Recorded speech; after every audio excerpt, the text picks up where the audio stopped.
Hello, everyone. How's your night going? Alexa, turn on theater. It's too dark. There we go. See a few of y'all in here. I know that we're supposed to find out. Well, I'll wait till more people come in here and then I'll say that. Hello, everyone. No, I didn't forget. Although with this new active shooter situation,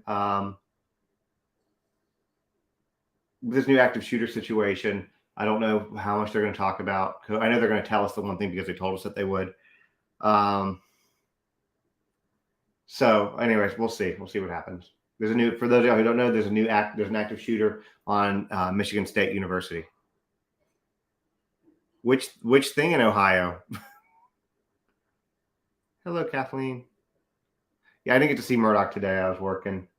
Yeah, there's an active shooter at Michigan State University.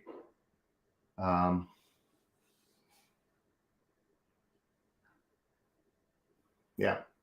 I mean, but here's the thing. At this point, are we surprised about active shooters at campuses or schools anymore? I mean, it's kind of just a normal thing these days. Oh, the second train derailment or the first train derailment? There's been another train derailment as well. Hello.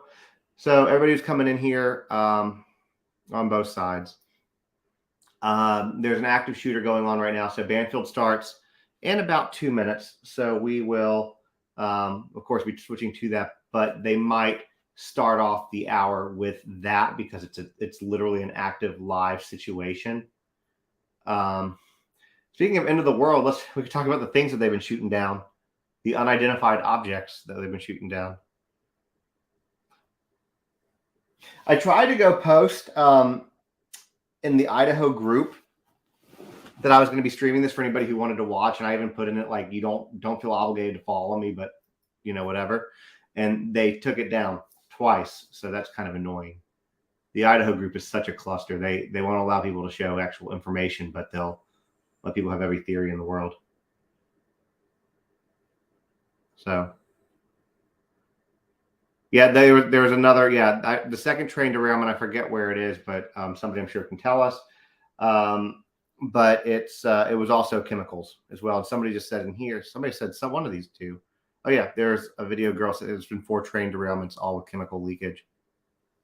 Gas dumped on an island, all sorts of things. Hello, thank you for the follow. Yeah, only one was Baxter, over there. Only one was a balloon. The other one, you can watch on either one if you don't stop. The Idaho, I forget what it's called, Idaho Murders Group something. Baxter, don't be a problem tonight, dude. You're gonna leave. The main one, dude. Stop, or you're leaving. Oh, you just want to come over here if I just mark here. Houston, okay.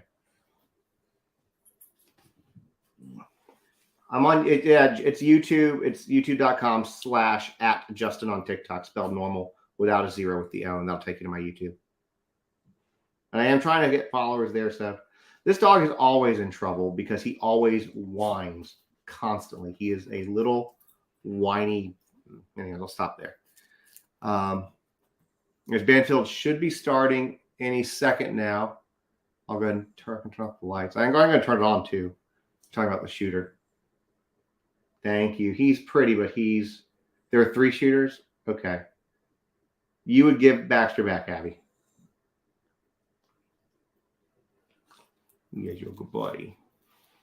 All right, it's going to Banfield. Let me switch you guys over. I think it is the same breaking news, but it's still on the same thing. So let me switch y'all over to that. We'll turn it up. Alexa, turn off theater. Okay, don't, dude. You're going to be kicked out. Okay. Let me get some volume going. Hour and a half ago. Again, we're reports of shots fired, an incident occurring on or near the East Lansing campus. Secure in place immediately. Run, hide, fight. Run means evacuate away from danger if you can do so safely. Hide means to secure in place. And fight means protect yourself if no other option. Monitor the alerts from Michigan State University. That is the message that was sent all over campus tonight.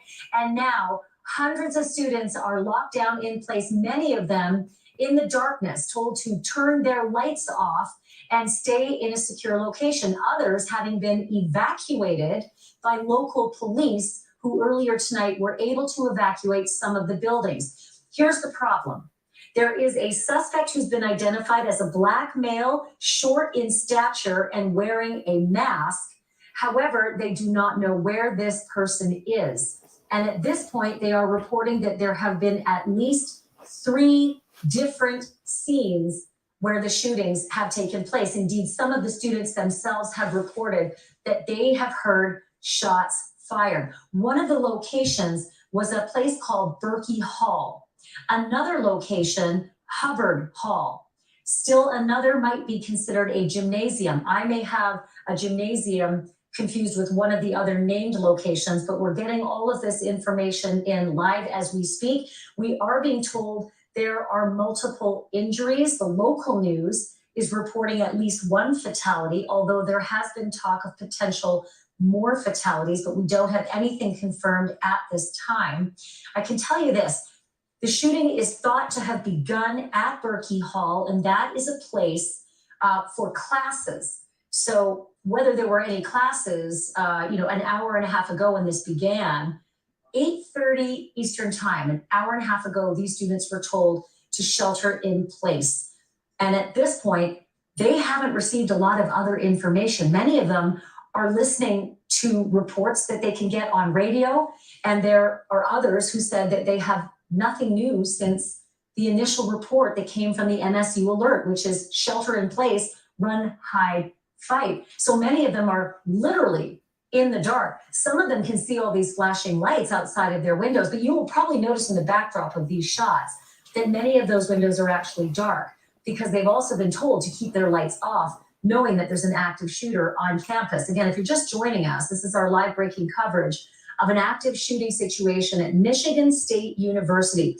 Some of those responders that you're seeing, I know it's hard to see the printing on the side of those vehicles, but there are canine units that you just saw that there was one of the fire department vehicles there, several of the different fire department ambulances on scene as well, but canine units are on scene as well as the Michigan State University police officers who have been disseminating most of the information till now. I am seeing so many ambulances, but at this point, many of them are stationary. We saw 1 or 2 that were moving, but we can't tell you if there's even been, casualties evacuated at this point. But now the latest, just within the last 10 minutes, is that there are at least 3 different shooting sites.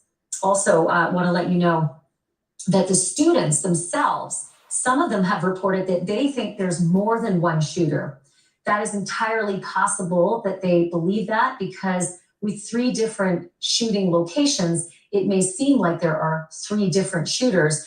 It is possible there is only 1 shooter that has been on the move. I'll repeat the only description that we've been given thus far from the authorities who are on location, and that is that the suspect is a black man, short in stature and wearing a mask. The Michigan State University police have said to the media that there are multiple reported injuries, but they have yet to report if there are any fatalities. Only the local media in Michigan is reporting, and I believe that they are local media from in and around the East Lansing area, that there's at least 1 fatality. If you listen, and I'm just going to stop down so you can listen to the natural ambient sound. Very few sirens, but I can hear 1 in the distance, which I thought was interesting. With all of those ambulances on site, I would have imagined that those ambulance sirens would have been rolling at a pretty frenetic pace, but it's somewhat quiet, at least in this location. Here's the other very curious detail of what's going on at Michigan State University campus right now. The locations where these shootings have happened are very disparate. One of them is about a mile from the other, and then 2 of them are fairly close together from the descriptions that we've been getting.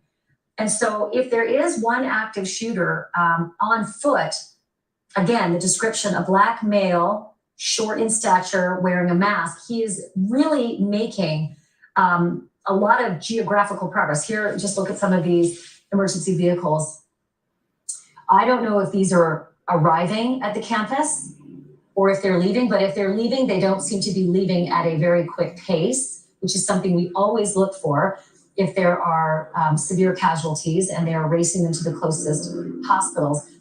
Strangely, it sounds very quiet, which is very unusual at this point, given the fact that we've had these reports that there are multiple injuries. Again, if you're familiar with Michigan State University, the shooting began at a location called Berkey Hall, and then it moved to another location called IM East. Now, I'm not sure which one is the gymnasium. I think it might be IM East, but one of them involved a gymnasium where a lot of these students actually attend parties. The gymnasium where many of these kids actually were sequestered. And so Berkey Hall apparently migrated, from what we're understanding, to the second location, IM East. And then the third location is called Hubbard Hall. I'm not familiar with this campus, and I'm learning it sort of on the fly along with you, but I do know that two of those sites are about a mile apart. One of the girls in a dorm has indicated to a friend of she's a friend of one of our employees at News Nation, that she believes there may be 3 fatalities, but we want to watch that reporting because oftentimes students can, circulate a lot of information very quickly before they have all of the information. I think we might have one of the students on the phone right now who's sequestering in a dorm. If you are on the phone with me, I don't have your name, but I'll just check and see if you can hear me. Wait, Joey Preco. Joey, can you hear me? I don't think Joey can hear me yet, but I'm being told that we have Joey Preco on the phone, and Joey is being sequestered in one of the dorms. We have heard that wherever anyone was at the moment, about an hour and 40 minutes ago, they were told to stay in place, shut off the lights, no matter where they were.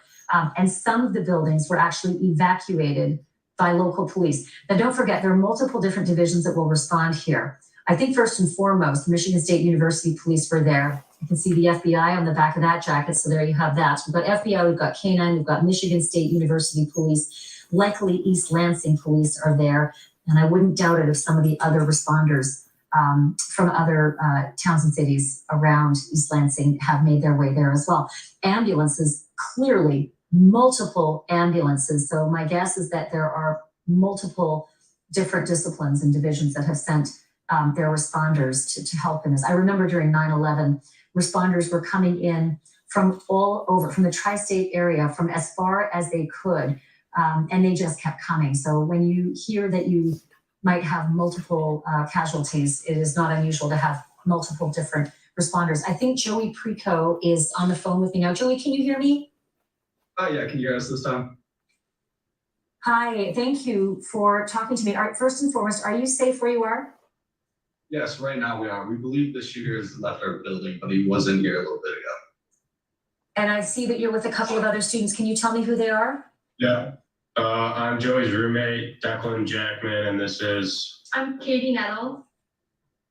Katie Nettle. And so all 3 of you are okay. I see your lights are off as well. Is that you were told to do that?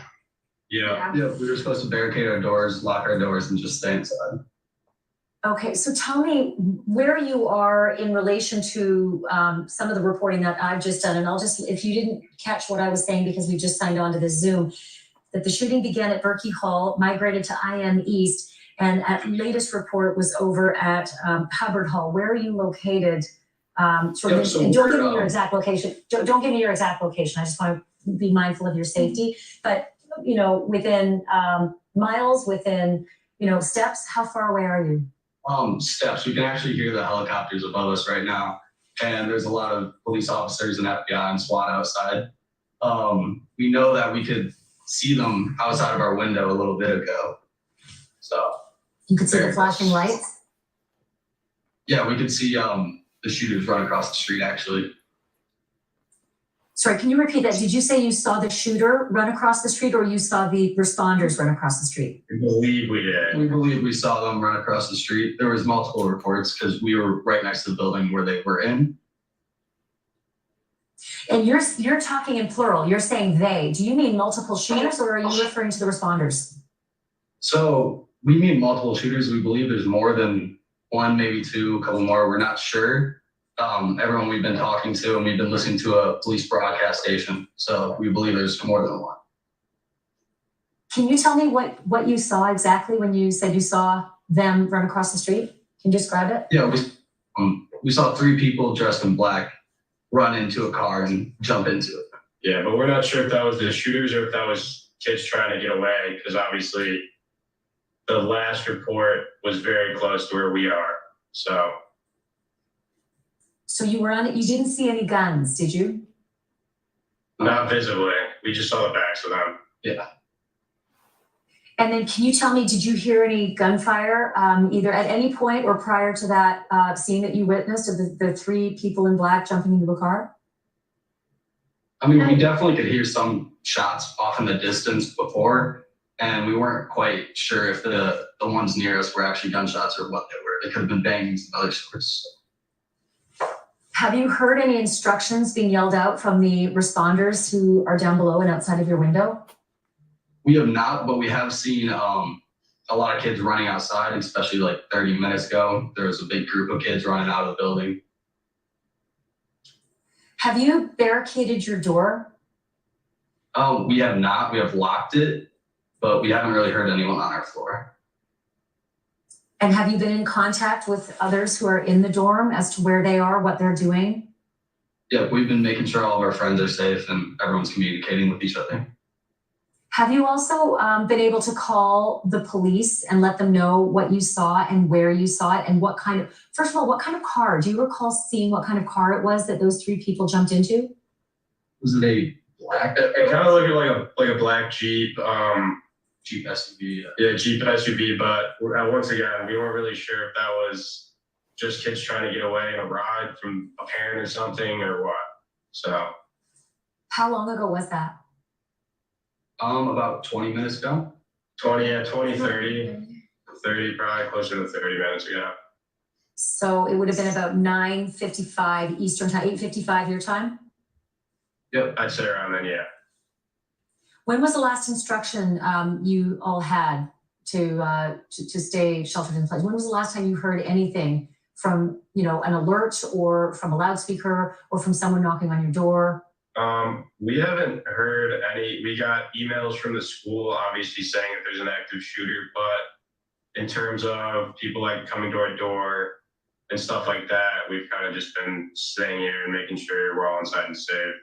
Yeah, we got an email sent out just to lock down and stay in your dorms. To a safe place. Nothing with the loudspeakers, just kind of sitting here waiting. I think it's the same alert that I read at the top of this program. That was the MSU alert saying a shots fired incident occurring on or near East Lansing campus, secure in place immediately, run, hide, fight. That's the same one you got? Yeah, same exact one. I'm going to encourage you to, consider putting an extra barricade up against your door. You can never be too safe in a circumstance like this, guys. The other question I wanted to ask you, there's 3 of you in one room. Do you know how many kids are in your dorm? All together? Yeah. In the whole hall, I mean, probably upwards of like 500, I'm guessing, easily. How many kids do you think were actually in the dorm? Because, if the active alert went out at 8:30 your time, I would think a lot of kids would be out and about, maybe in the library, out for dinner, over at friends. Like, how many people do you think were actually in the dorm and are safe and secure in your dorm? Definitely at least half. I mean, I know a lot of people were out eating food and stuff, which is the scary part to think about. But a lot of my friends that are in this dorm have texted me saying they're safe and locked in, so. That was my next question. What other communications have you had with other students, where they are, what their circumstances are? Are there groups of people who are sheltering together? Have you heard anything like that?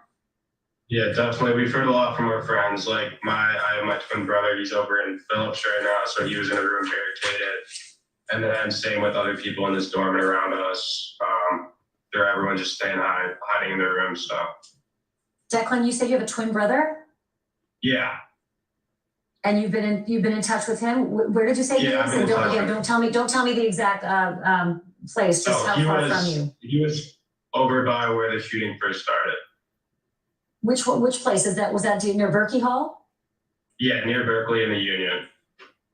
So I've heard it pronounced two different ways, Berkey and Berkeley. Which one is it? I'm honestly not sure at the moment. I think it's Berkeley. Yeah, Berkeley. Okay.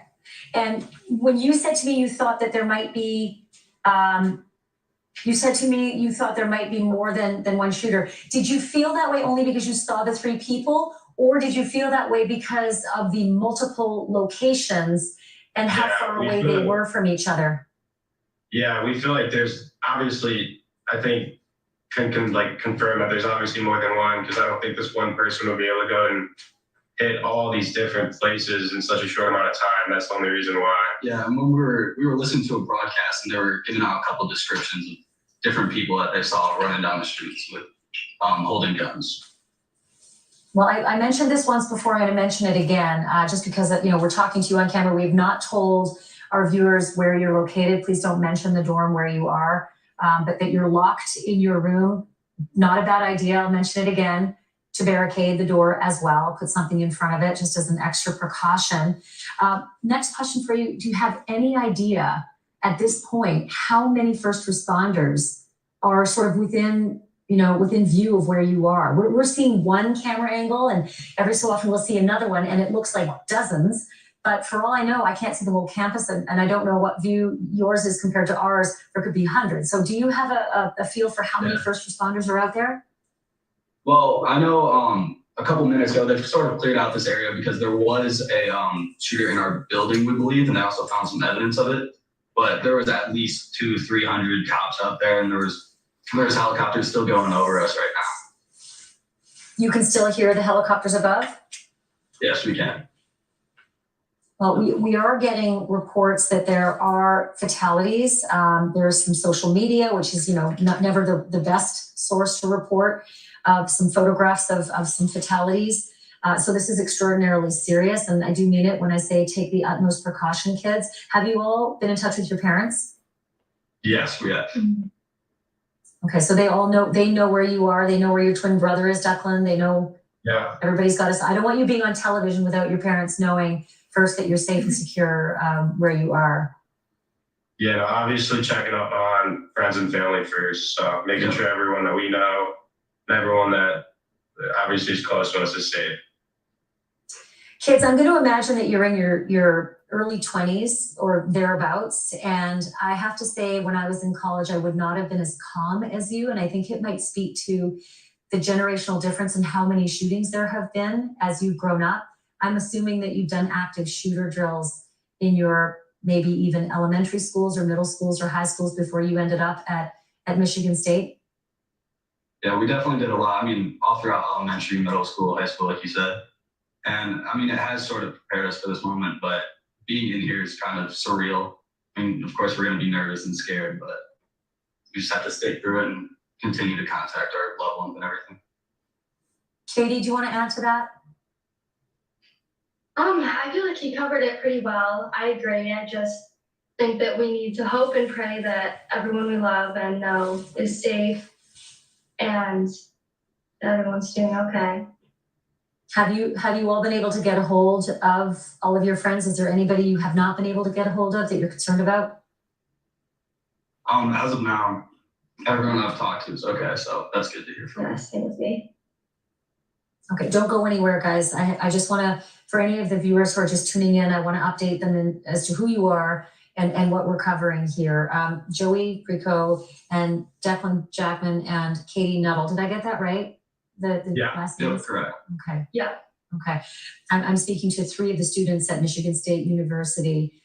They are sheltering in place in their dorm room at this point, 2 of the roommates and friend, obviously, and they've been told to shelter in place for now an hour and 50 minutes. This began about an hour and 50 minutes ago with an alert that went out to all of the kids at Michigan State University to shelter in place, and then also the ominous instruction to run, hide, fight, which now we're hearing more and more in active shooting scenarios for schools and universities.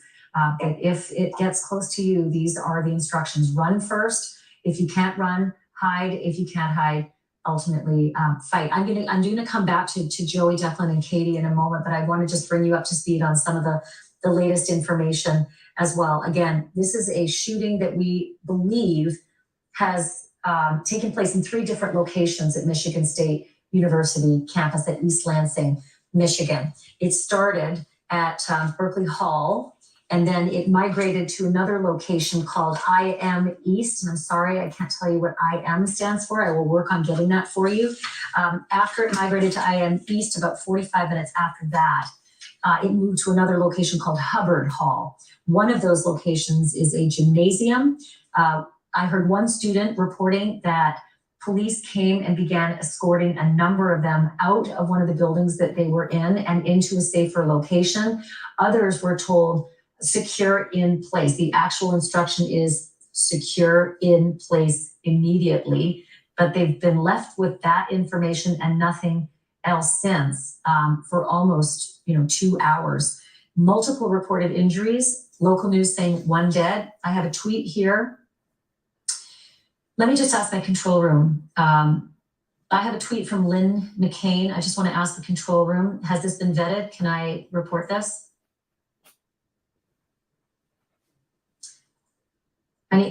I need the control room to tell me if I can report this. It's a little difficult. Can I please get, I was sent this tweet. Before I'm going to put this out over the airwaves, I want to know if this is okay. Okay. I'm going to wait on that, folks. I hope you'll understand.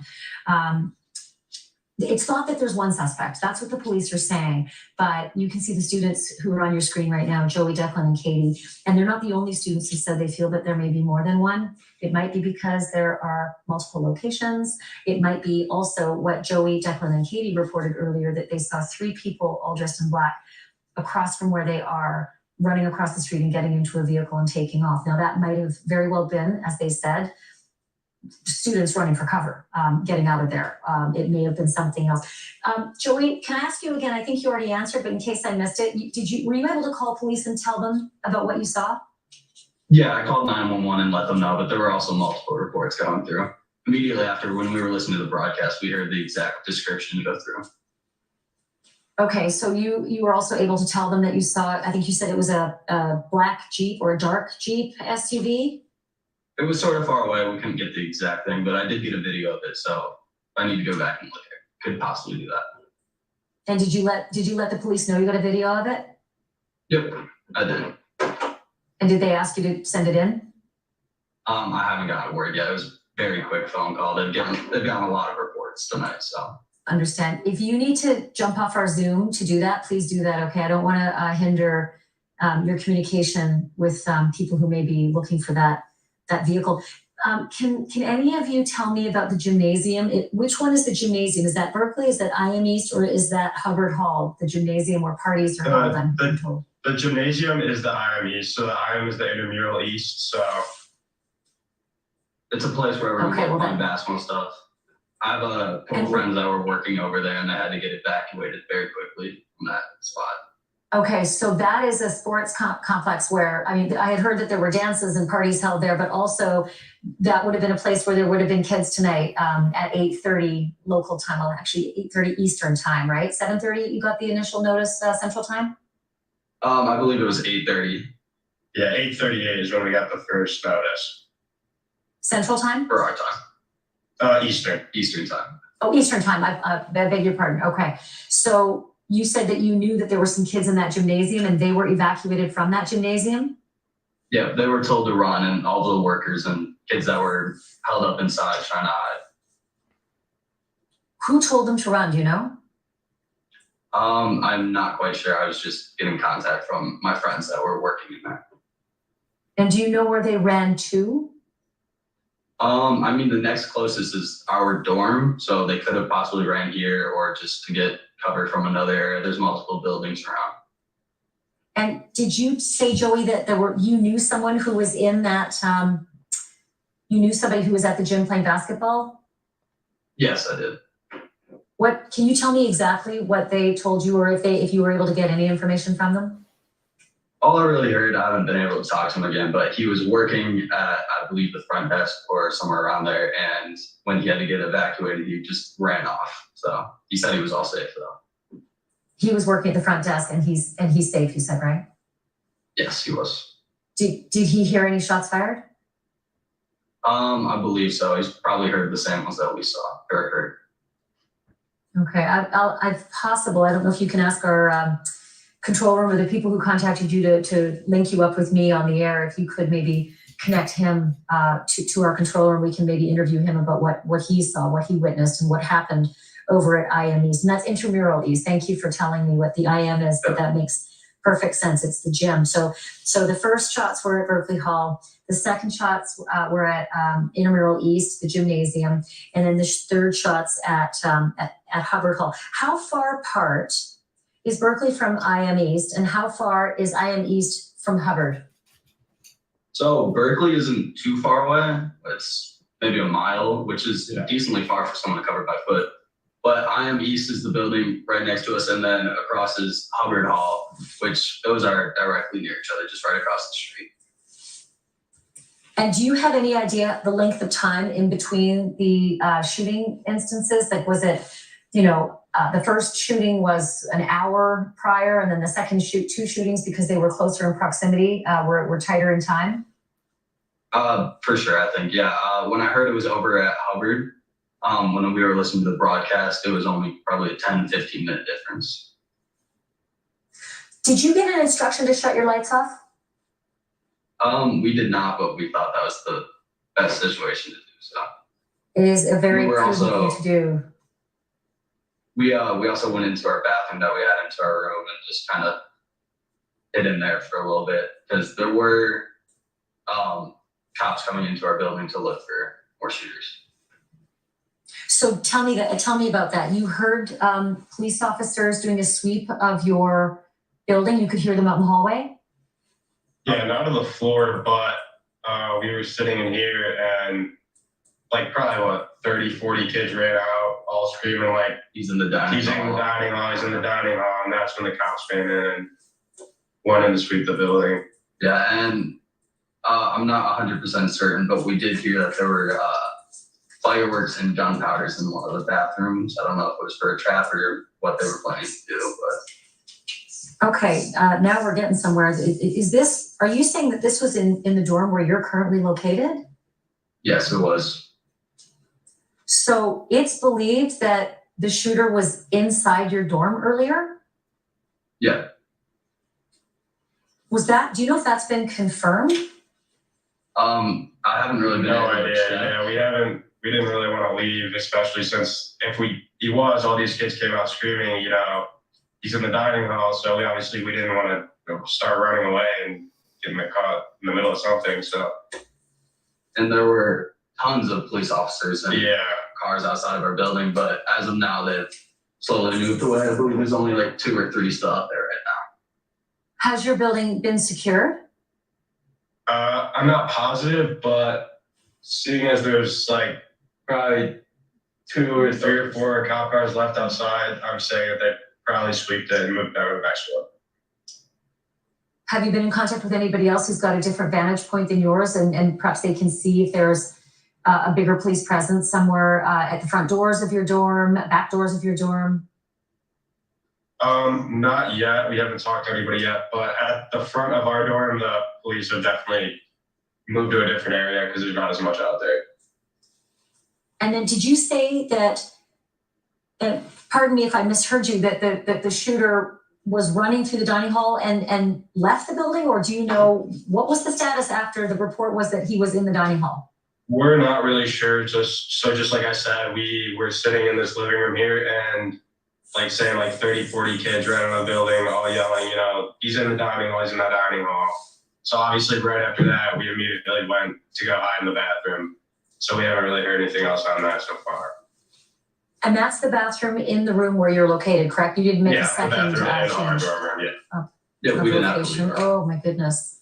I'm so glad that you've been in touch with your parents. Can you tell me your ages? I'm 18. Yeah, we're all 18. Yeah. You're all 18, you're all freshmen. Yeah. But you weren't expecting this in your freshman year, were you? No, this is not something I don't think anyone would have expected, especially at this big of a magnitude. It's crazy just to even think about. Kids, I'm so sorry this is happening to you, but I'm just so glad that you're safe and that you're together. I do want to just mention to our viewers, while I've got you up on the screen as well, that I had mentioned there was a tweet I was going to read earlier. I'm not reading it now. It's been deleted. And so I'm really glad that I didn't. We do know the Michigan State University Police are going to give a press conference, and that's coming up in about 29 minutes. So that's a good thing, kids. You'll be able to listen in on that and get a little bit more information. No other blasts, though, from the school to let you know what to do or to stay where you are. I mean, 2 hours is a long time to stay where you are without getting an update. They did send another email at 10:08 p.m. Eastern, and they just said the same thing, that there's an active shooter on campus, follow the run and hide fight guidelines, secure in place, turn cell phones to silent, remain quiet, and then they give a description of one of the shooters. And tell me what the description says. So what the description they gave was a short male with I think they said on the police scanner with a blue mask, and possibly black. That's all they said.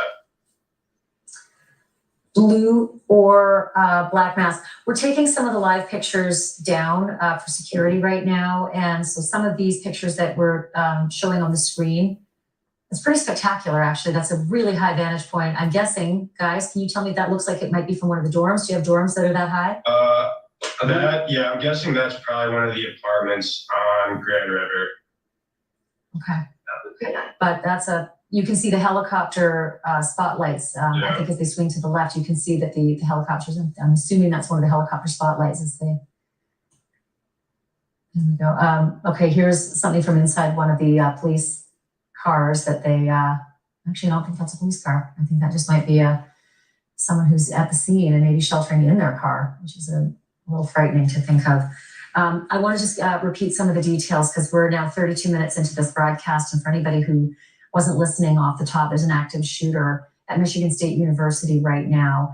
3 potential shooting scenes, all traversing across campus, starting at one area called Berkeley Hall, and then moving about a mile away to IM East, which is Intramural East. It's a gymnasium where there were a number of students apparently who were told to run, and they did. The shooter then apparently moved to a close location, Hubbard Hall, which isn't far from the students I'm speaking to right now. I'm not disclosing their location. I prefer not to do that until we know that that the situation is safe. The 3 students I'm speaking with on the screen right now are Joey Brico, Declan Jackman, and Katie Nuttall. And Declan has a twin brother at another location. He's been in contact with his twin brother, and they are all safe. They are sheltering in place. Their lights are off. Declan, is your brother's lights off? Did you just send him a text to let him know to do the same in case he didn't have the same thoughts that you 3 did? Yeah, he was close to where the shooting started, so he had already been barricaded in a room with the lights off, obviously. And he's in his room. Did you say right now he's in his own dorm room?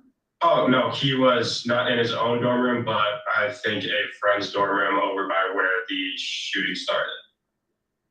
Okay, my control room was just trying to tell me that they have something for me. Can you guys repeat what it is? And I want to get that out to our viewers. Okay, so there's a video we're going to show right now. There are definitely confirmed fatalities. I think body bags that are on the street as well as stretchers. Is that the video we're seeing now? Or are we going to play that video separately? Okay, this is the video. All right, so this is difficult. That is actually, the original tweet was that photo. And so this was a genuine tweet that was sent out, at least 2 bodies seen there on the sidewalk. You know what I can't see that clearly. Someone asked my control room to let me know if they have a better view, if those are just empty stretchers or are those body bags. It's hard for me to see with my monitor. It does, I can't confirm it, but it does look like bodies on 2 stretchers. Something tells me they wouldn't be left out like that though. So I'm gonna get some clarity on that. I just wanted to make sure that we were able to show video as it's coming in at the situation because there's so little information. You know, this has been going on for 2 hours. And at first we were told there were a potential for 14 casualties here. And No one was clear as to whether it was 14 dead or 14 injured. But we only have one report locally from local media saying that there was one confirmed dead. But we have been told there are multiple reported injuries, and still the only word we have from authorities is that it's one shooter. The three kids that we just been talking to, all freshmen, said that they could see out their window 3 people in black running towards a vehicle, jumping in. It was a dark colored Jeep and speeding off. Don't know though if those could be suspects or if they were victims running for cover and trying to find safety. I just want to give you a statement from the Michigan Governor, Gretchen Whitmer. She has sent this out. I've been briefed on the shooting at Michigan State University. The Michigan State Police, along with the Michigan State University Police, local law enforcement, and first responders are on the ground. Let's wrap our arms around the Spartan community tonight. We'll keep everyone updated as we learn more. That's from Michigan Governor Gretchen Whitmer. I want to bring in Jim Maxwell. He is a retired FBI agent, but he's an instructor as well at Buckley Peterson Global on, of all things, active shooter training. Can you hear me, Jim? Yes, Ashley, I do. Okay, so I'm really glad I have you. I'm not sure if you could hear Joey and Declan and Katie talking about the fact that they have been in active shooting drill since they were in elementary school. And they said training for this very day. It breaks my heart to hear that, but they are so calm. They did exactly the right thing. They're doing exactly the right thing. No one told them to turn their lights off and they did. And I suppose, that's where we are today. The training is working and damn it that we have to do the training. Yeah, it's unfortunate, but it's a growing trend. We've seen in the last 10, 15 years. It's happened at schools, it's happened at hospitals, it's happened at churches. And it's something we all have to be situationally aware when we go out in public these days. And Can I ask you about that situational stuff, Jim? I only interrupt because I don't know what the situation is. If there's a shooter that's still on the loose and there's this massive campus, there's police presence everywhere. It kind of looks like you might be safe if the police are all out there, but these kids have no additional information. They got the same tweet twice. Shelter in place. Actually, you're exactly right. It's a very fluid situation. These students did the right thing. They sheltered in place, and they have to stay in a place where they can deny access to the room or the apartment they're in. And also, when you're selecting a place like this under these circumstances, you want to select a place that's going to give you cover, not just concealment, cover. In other words, safety from gunfire, behind a stone wall or a substantial steel structure, whatever it might be, steel doors. In a difficult situation where you have to make a quick decision, you have to have that consideration. You have to consider what's the best cover under these circumstances. But these students have done the right thing because the officers are on scene, they're on campus, they're searching for this guy, and they don't want to be in the way of police officers searching under these circumstances. Yeah, I wanted to just, bring my viewers in here. I hope you guys understand. While it's really important to know the details of what the name of the dormitory is, where my guests, my 3 18-year-old freshman guests are holed up, I don't want to do that. I always think if we're in an active situation and the shooter's out there somewhere, I don't want the shooter to know where they are.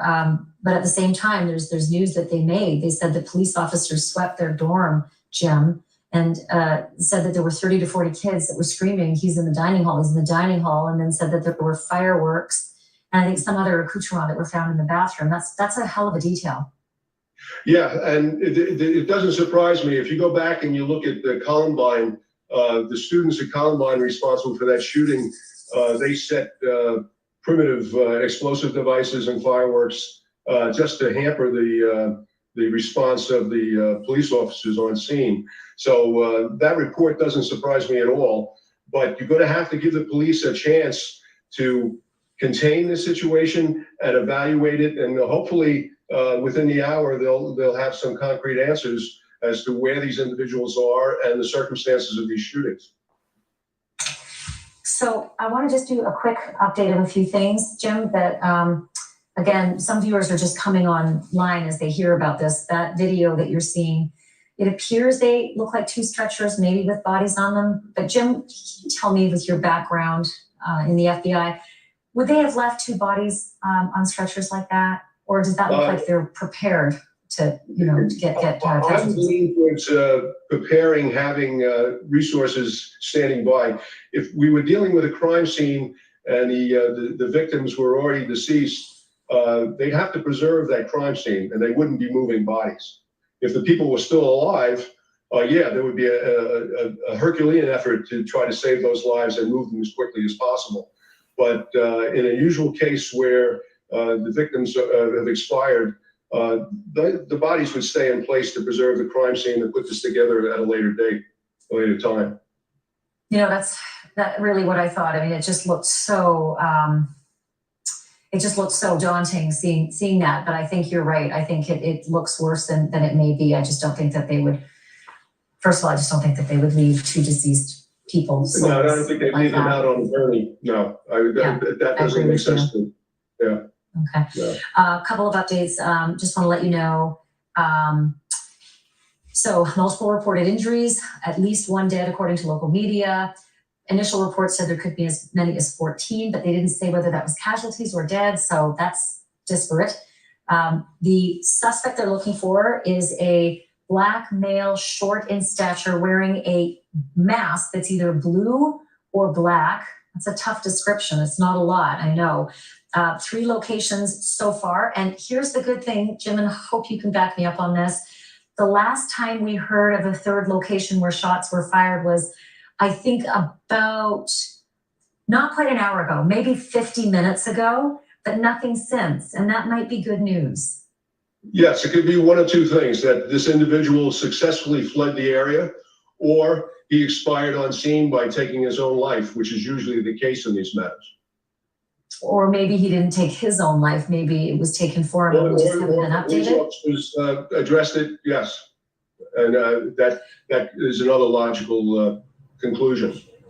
Jim, when you're doing your instruction at Buckley Peterson Global on the active shooter training, do the police tell us instantly when the shooter's down? No, it has to go through channels. It'll eventually filter out to the people on scene. There are systems in place, and I'm sure Michigan State University has a very robust program where they can notify students when it's possible to notify them on their own phones. Most major universities have those systems in place. You just have to wait for a release of that information from the police department. And the police department's not going to release anything until they know the scene is secure. And once they know the scene is secure, they can do. I want to do something here. I want to do something here if I can, Jim. I want to just do an on-screen introduction between you in the middle screen and Joey, Declan, and Katie, who are huddled in the dorm room not far from where one of those active locations was, where the 30 to 40 kids ran through the dorm and said that, the shooter's in the dining hall. I think we're back to some live pictures now. I just want to listen in if I can for a bit. Let's listen to the ambient noise and just see if we can pick up anything.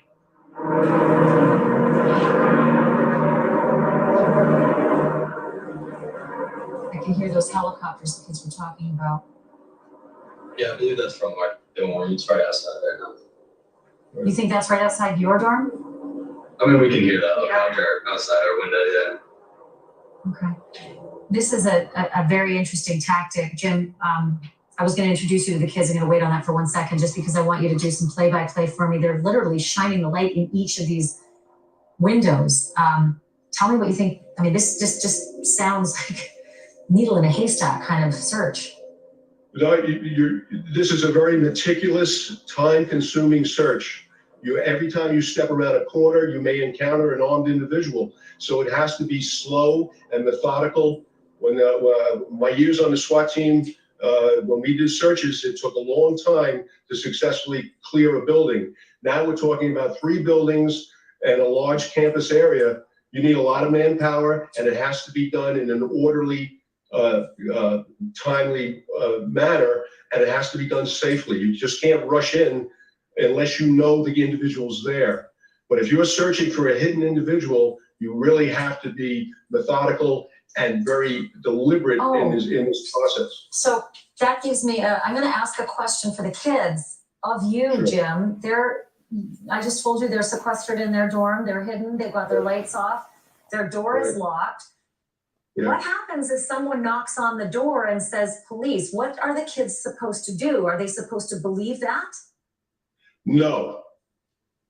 They are to remain in place until they get a communication from the school that there's an all clear, right? And I have to compliment these young students. They're doing something that can't be taught in a classroom. They kept their heads and made logical decisions and did the prudent thing by locking in place and finding shelter. We found that when we study these things, that the people who keep their heads in these stressful situations in emerging violent events are the people who survive these events. So my hat's off to all three of you for doing the right thing for your own personal safety. That's the first thing I noticed about you guys. Honestly, Joey, Declan, and Katie, I could not believe how calm you were. It's why I realized right away, I think you've had this training all through your generation, all through your life. When you said elementary school, it just broke my heart. But it started in elementary, didn't it, kids? Yeah. Okay, so I wanted to let you guys know, if you didn't hear already, so Joey Preco, Declan Chapman, and Katie Nuttall. Above you is Jim Maxwell. He's retired FBI, but he also trains in active shooters. So I have a feeling the three of you might have some questions, and this is a really good opportunity for you to ask the expert directly above you. I'm going to just give you the broadcast for a moment, and you can ask him some questions. Sure. I mean, I don't know. I feel like we were pretty well prepared for this, obviously, because the thing is with all the doors on campus or all the dorms, to get to the second floor of most of the dorms, you need the student ID to open the doors. So obviously, we thought it would be a better idea than to just stay put rather than obviously run outside, which I thought was a bad idea, but apparently people thought the other way. So I'm not really sure what else to ask though. No, what you're doing is exactly the right thing. You're making space between you and the bad guy, and you are denying him access by going through an area that he normally would not have access to. The only thing I would add that if you hear gunfire, stay in a place, get into an interior room, stay away from the windows, keep the lights off, don't silhouette yourself in a window, and stay behind an area that'll give you some cover from gunfire if that was necessary. But Gotcha. right now, I think you guys are doing all the right things. What else? I mean, we were going to try to barricade our door just for a little more safety, but I don't know what exactly you'd use in a dorm room. Maybe a fridge or. Well, I know, maybe a fridge. I know in my day, dorm rooms, the furniture was nailed to the floor. You couldn't move it. But if you can move a piece of furniture to block the door, go ahead and do that. But I would stand by until you heard from your university or campus security that you had an all clear. I would stay in place. Yeah, we're still waiting on it. Okay. I'm gonna break the conversation only for a moment to ask one of the three of you. You can choose which one to go do that now while we're talking. I don't want you to discuss it before you've done it. So maybe just get whatever movable furniture you can and put that up against the door and then come back and talk to us. And one other question I'm going to ask you, Jim. When I was covering the war in Afghanistan, whenever things got kind of hairy, we put our mattresses against the windows because, of course, if anything happens, the flying glass, it can be sometimes the most damaging. Is that something you think these kids should do, or do you think they should be able to at least have a view to their environment at all? And I know what you're saying, don't put a profile in there. If you're hearing gunfire, do not go to the windows, stay low. I don't think it'd be necessary to put a mattress up against the window, and a mattress would give you a limited protection from gunfire, especially a high-powered rifle. But doing what they're doing, keeping in a dark room, stay low, and stay in an interior room, I think is the best you can do under these circumstances. So the other question, Jim, is that when you're these guys are 18. They're freshmen. This is all a new environment to start with, and then this. And an hour can feel like a day at that age, so it can feel like it's excruciating, the wait. Is there anything that they can be doing during this wait that's wise? I mean, charging phones, making certain calls to, obviously parents were first, that was done, but is there anything else they should be doing now other than just being very, very, very patient? No, you're absolutely right. The other thing I would do, if there's a campus radio station, I would try to monitor the campus radio station and see if they're putting any information out. Most large campuses do have their own radio station. I would try that if you have access to a radio, or also discussions with other students. If you have a phone and you can get some information from another student, that's not a bad way to go either. But I would wait until you heard from campus security through the existing system on campus that you have it all clear. Because you still have a very fluid situation, and the police have not declared this a safe scene yet. So you're going to have to be patient and ride it out. And I know that's frustrating, guys, because you've already been at this for 2.5 hours without a lot of updates. So still, I'm just going to check on that. Has there been any update? Have you had a blast, another blast from the MSU alerts, the Michigan State University alerts? I don't think so. Yeah. So most of the information, like pretty much I'd say all the information we've got is from all of our friends who are obviously all spread out around campus at all these different dorms. So that's where we've been really hearing everything. Yeah, and then like he said, the broadcast, we do have a police broadcast station. I'm listening in a police scanner as well. So we could listen to what buildings he was in or where the recent spottings were. So. Yeah. I may have some new information. My correspondent, Brian Enton, he's our senior national correspondent at News Nation. He's going to jump on the broadcast right now. I think he may have some new video, maybe some new reporting. Brian, can you hear me? Are you close by? Yeah, I hear you, Ashley. Yeah, I heard them just say they've been listening to the police scanner. We've also been listening to the scanner, which is routine. We do that in situations like this. Of course, we don't report all the information because it's unconfirmed and it's very, very chaotic. But I can tell you just from listening that it's still active. They're still clearing buildings. There's a lot going on the campus. So it's good that they are sheltering in place because it does not seem like this is resolved at this point. The news conferences is going to be in about 7 minutes. It's interesting though, it's been now more than, almost 2.5 hours since this began. And we haven't gotten really a significant update from the police in quite some time, but we're getting a lot of video from social media, really frightening stuff of what's going on, people evacuating their dorms. I want to show you one piece of video and we can talk about it on the other side, Ashley. Okay. Oh my God.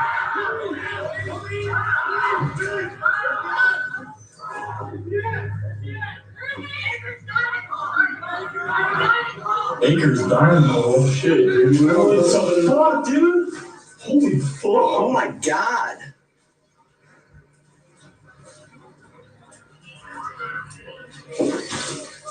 You want to get something in front of the door? Bro, yeah, bro. Oh my God.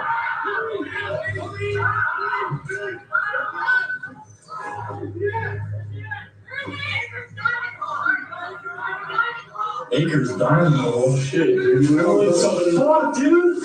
Holy fuck. Oh my God.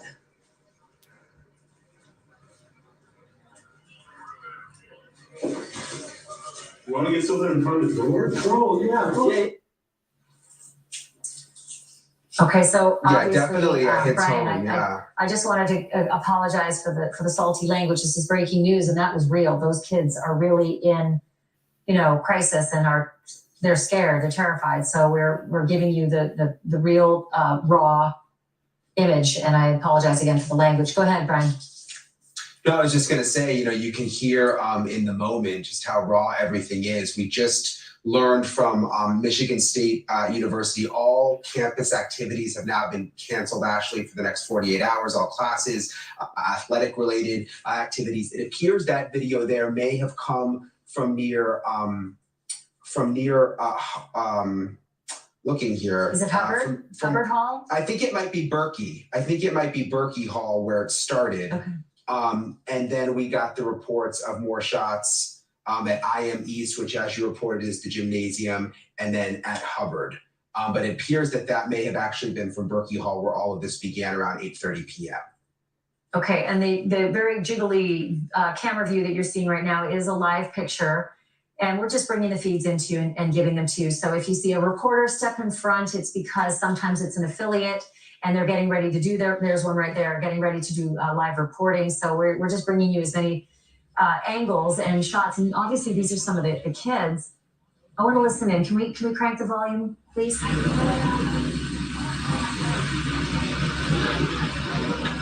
Okay, I'm ready to go. It's hard to hear anything directional. My apologies.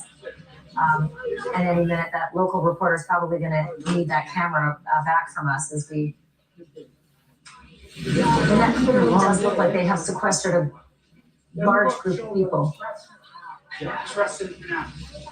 You're hearing just some of the media talking, so it's not going to give you insight as to what the mood is. And sadly, that's not our correspondent, so I can't ask that correspondent to go and talk to some of those students to see what the circumstance is for them. Do you guys know where this might be? It's a little hard to assess exactly, but have you seen collections of students out on the street? Are you able to see a vantage point where there's this large gathering of people outside? I know when people ran outside of our dorm, they're not outside there now, so they must have taken them down probably Shaw, which is the road that we're off right now. So this is what we're seeing on camera is nowhere near where you are right now, because it looks pretty safe. They seem to be all quite calm. There's not a massive police presence guarding them. That clearly there's police vehicles around them. You can see the blinking lights, but they look like it's pretty calm where they are. Yeah, I'm guessing that's probably towards Grand River, probably over towards where the shooting started. At least that's where it looks like it is. Okay, and then Bryan Enton, just so I can introduce you live on the air, that's Joey and Declan and Katie below you there. We're not naming the dorm that they're in right now, but they're sequestered after the alert to secure in place immediately. They turned their lights off, they barricaded their door. In their dorm hall, Bryan, there were 30 to 40 kids who ran through the hall saying he's in the dining hall. And then can I ask you, Joey or Declan or Katie, you said something about fireworks and something else might have been in a bathroom. Can you repeat what that detail was a while back? Yeah, so someone downstairs, I got a text from someone that they heard over the police scanner that in one of the bathrooms on the first floor of my dining hall, it wasn't a gun, or it could have been a gun, but it was like remains of a firework and like gunpowder on the ground in that bathroom. It was the remains of a firework, some fireworks, and what else? And like they just said there was some gunpowder on the ground and it looked like it was a firework. And some gunpowder on the ground. And who did you hear that from? Another student, or who did you hear it from? Yeah, that was one of my friends who texted that to me, who was listening to the police scanner. That was you heard that from the police scanner? They heard it from the police scanner? Yeah. Yikes, okay. Bryan Enton, just want to ask you if you've heard any updates on that 11 o'clock police news conference. Is there any sort of update on that? Are they going to have that ready to go? Yeah, the latest is that it's going to be ready to go at 11 o'clock Eastern, so it should be starting very soon. I want to comment on what they said, though, because I've also been listening to the police scanner, and there's all these scanner apps now, so you can listen to these scanners from anywhere, pretty much anywhere in the country. You have to be careful, though, and you probably know this, Ashley, for me, from my local news days, listening to scanners all the time. There's a lot of bad information that comes out on the scanner because it's all happening in real time, and police are communicating in real time. It's not fact-based completely. It's, what they think is happening, where they think someone might be. So I think we have to be careful at this point in terms of what we're hearing, because it's been very, very chaotic. It seems like for quite a while, they didn't know exactly what was going on.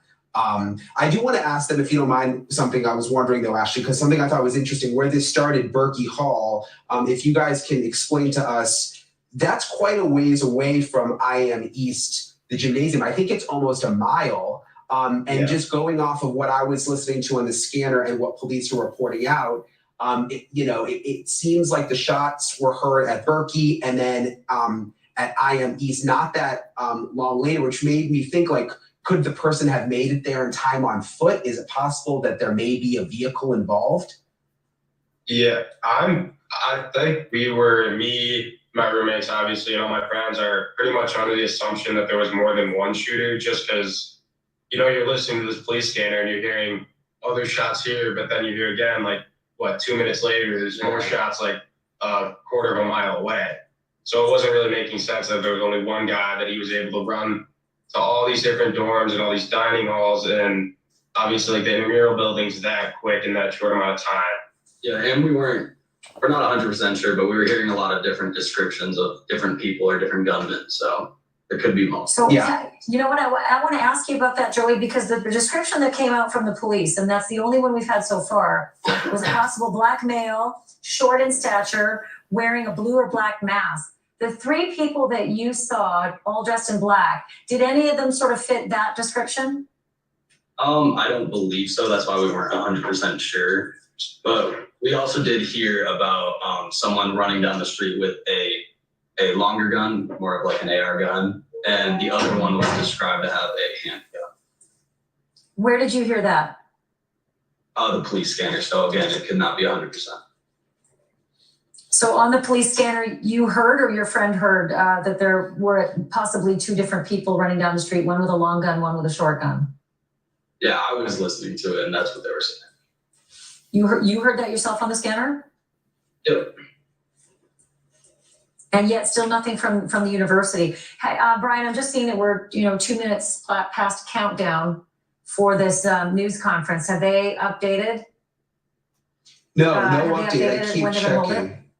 No, last we heard was going to be right at 10 p.m. Eastern. I'm just trying to see if there's any updates. Here we go. You know what? Let's cut in and listen. Right, here it is.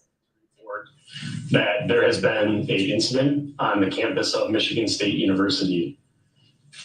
There has been shots fired and a shooting in multiple locations near campus. Please understand that the information that we're sharing right now is preliminary. Our priority right now is the safety of our students and our campus. The information that we're sharing may change, but we are going to be as transparent as we can and share as much information as we can. But that information may change as it's preliminary. This incident started this evening around 8:18 p.m. at Berkey Hall on campus. We received multiple 911 calls of a shooting inside Berkey Hall. Numerous officers responded. We were quickly on scene within minutes. And there we did locate several victims of a shooting. The incident did move to a building in close proximity, the Michigan State University Union building, where there was another report of a shooting immediately following the first incident. Police and emergency responders acted quickly. We tended to the victims at both of those scenes, and there was an overwhelming law enforcement response to campus to help with this situation. I can confirm that there were at least 5 victims. All 5 victims were transported to the hospital. Some of those victims do have life-threatening injuries. The suspect in this incident, and we believe there to be one suspect, was last seen leaving the MSU Union on foot on the north side of that building. We are just receiving surveillance footage of that suspect that we will be releasing shortly. Initial information is that the suspect is a black male, shorter in stature, wearing red shoes, a jean jacket, and a ball cap. And we will follow up with additional descriptors of that suspect. Community members on and off campus should remain sheltered in place. We immediately launched our emergency notification system and advised the entire MSU campus to shelter in place as this suspect is still outstanding. For people on campus, please do not come to campus. I can't say that enough. For parents, we understand. I can only imagine the emotion that's involved right now. It's going to help us, and it's going to help our response, and it's going to help us identify the shooter, the less people that are on campus at this point. Please do not come to campus. We are doing everything we can to ensure the safety of our campus and all of our students. We currently have hundreds of police officers and law enforcement officials, state, local, and federal, on campus working in a coordinated effort to ensure the safety of campus and identify and apprehend the suspect. All campus activities will be canceled for the next 48 hours, including sporting events, classes, and all campus-related activities. Please follow our Twitter page for updates. We are sharing live updates at that location. I can't stress this enough. You're probably hearing a lot of information and misinformation right now from social media, the scanner, calls that we're receiving that are not accurate. We strongly encourage you to follow the accurate information source, and we will continue to provide as many updates and accurate updates as we can. There has been false reports of additional shootings. There has been false reports of the suspect seen in numerous different locations. Those reports are not accurate. Please follow us for accurate information. As I said, we're very early on in this investigation. It remains ongoing, and we are going to continue to meet back here and provide updates on the hour. We wanted to provide as much accurate information as possible right now, and we will continue to do that moving forward.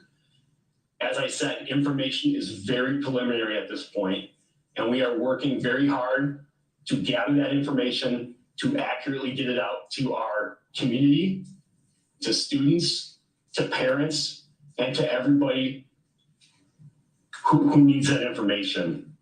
Please know that the safety and security of this campus and our students is our absolute priority at this point.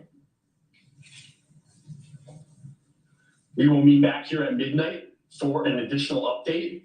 We will push out some information, including a photograph of the suspect that we just obtained immediately following this briefing. Thank you, and we'll see you back here in an hour.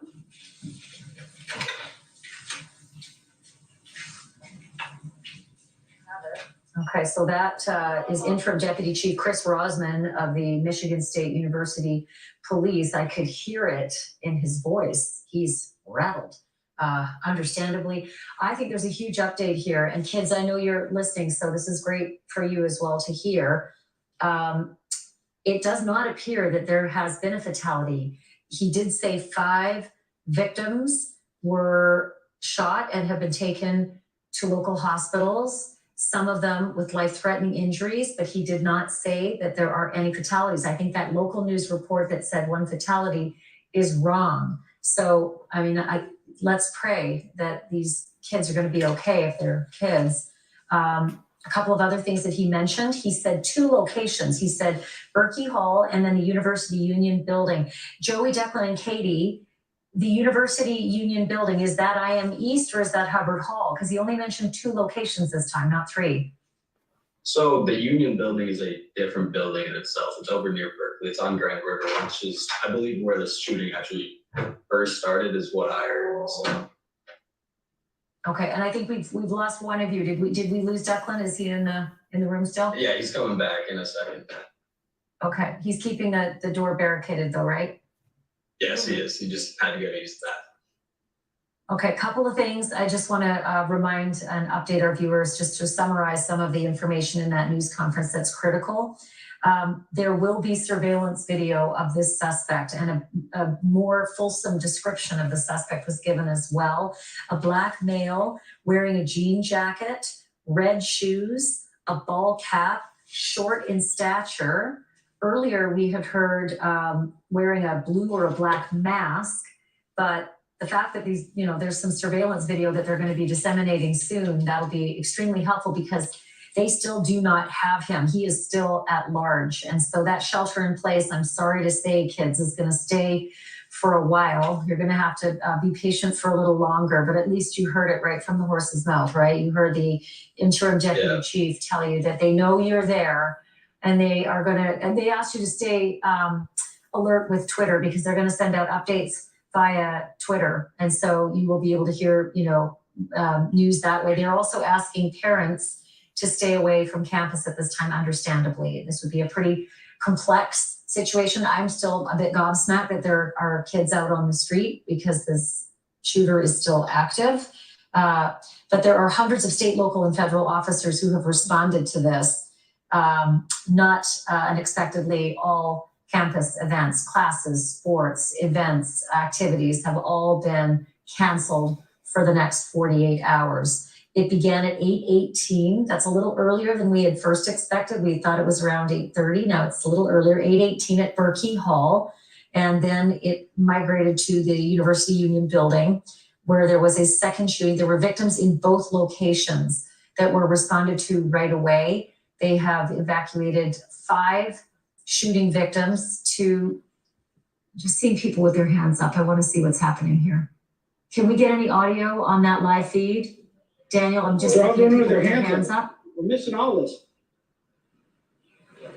You can walk. Can you walk? Yeah, you can hear the reporter yelling in the foreground. You can't hear the action itself. They're coming to me. Can you? I can't see. You see? Okay, so there's police inside the lobby of that building, and some of the kids are perhaps being let back into the building, but have to show their hands and be checked before they're allowed back in. That's not an unusual circumstance, but that looked a little action-packed for the moment. So again, 5 victims were shot and taken to the hospital, some of them with life-threatening injuries. The suspect was last seen leaving the Michigan State University Union on foot on the north side. Is that quite a ways away from you kids, the University Union north side? Yeah, the Union's over a mile away from us, which is good to hear.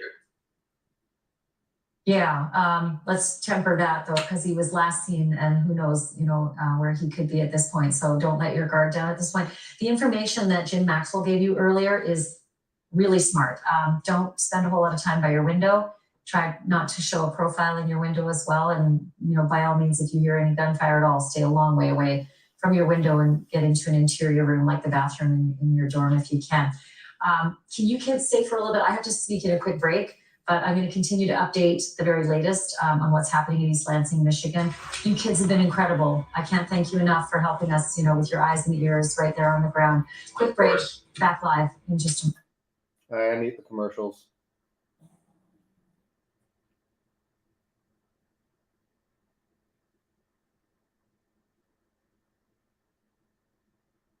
All right, so the people are asking questions are saying things. I can't stop laughing at 18 to 23-year-olds getting called kids. Let me tell you something. As a 40-year-old, 18 to 23-year-olds are still kids, and she's older than I. She's probably closer to 50. Is she trying to scare them more? No, she's trying to give them advice so they stay safe.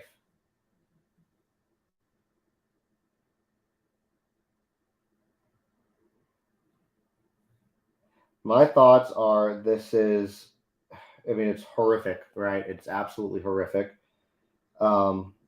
Unfortunately, it's something that we're kind of, accustomed to these days. It's not ideal.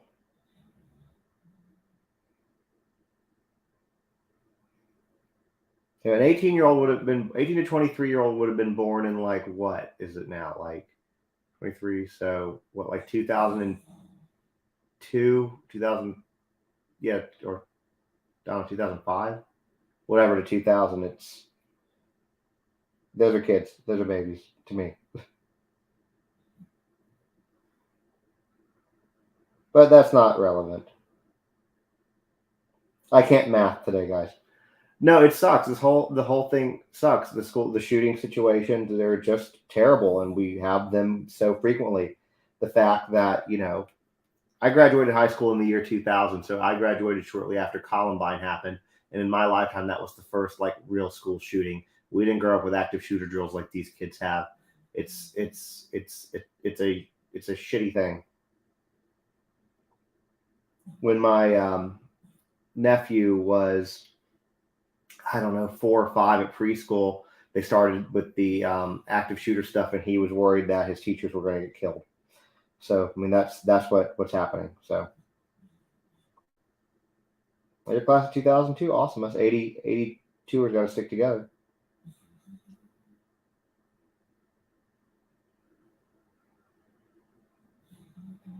Players respond. Yeah, so there was a shooting at Michigan State University, and yes, it did happen in Michigan.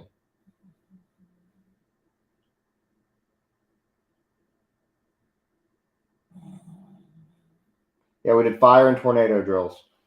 You go back to like the older people. Like my mom grew up in Miami, and they did nuclear bomb drills in the 50s and 60s.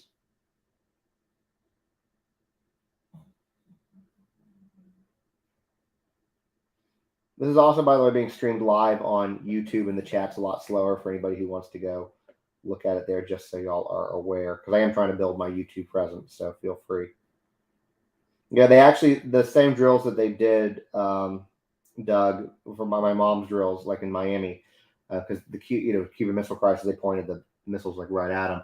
They would go get under their desks like we did for earthquake drills, and yeah, I mean, so I guess they would just be under the desk when it turned into the pink mist. I don't know. And as soon as it's back on, we will unmute. I just don't like to make y'all watch commercials. I mean, y'all can watch them. I don't make y'all like to listen to them. You have bomb drills in school, but no active shooter drills. YouTube channel is the same name. It's at Justin on TikTok, if somebody wants to throw it up there. For YouTube, same name, though. You can also get to it from my profile. If you go to the link tree, it's the second link down.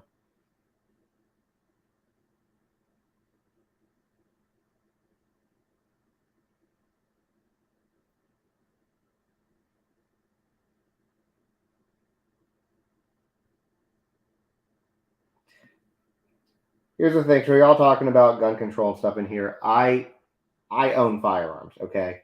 So I like the Second Amendment just as much as any red-blooded American, but this is not something that happens in other countries, and I would give up every one of my guns tomorrow if I knew that I could send my kid to school and they'd be safe.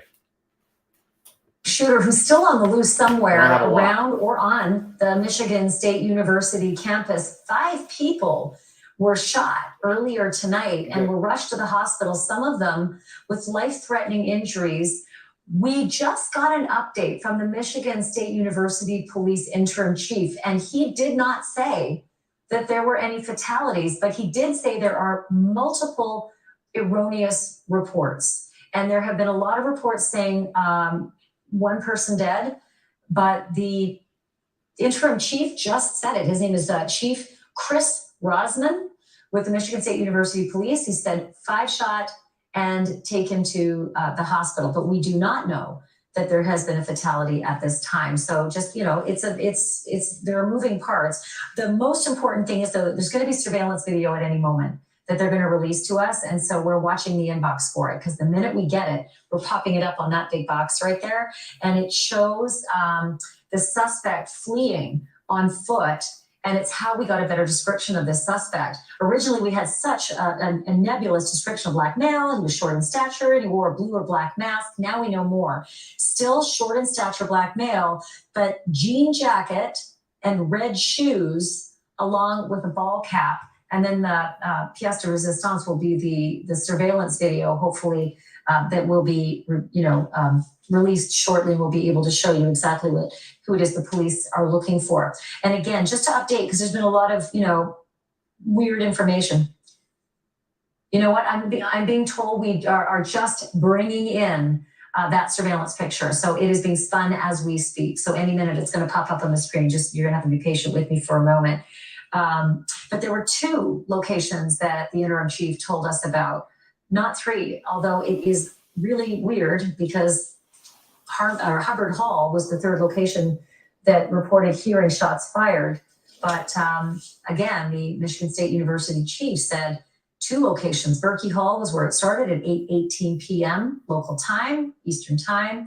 And there were several victims found in that location, and they were responded to instantly. Then the University Union building was the 2nd location where, again, first responders found several victims, responded to them.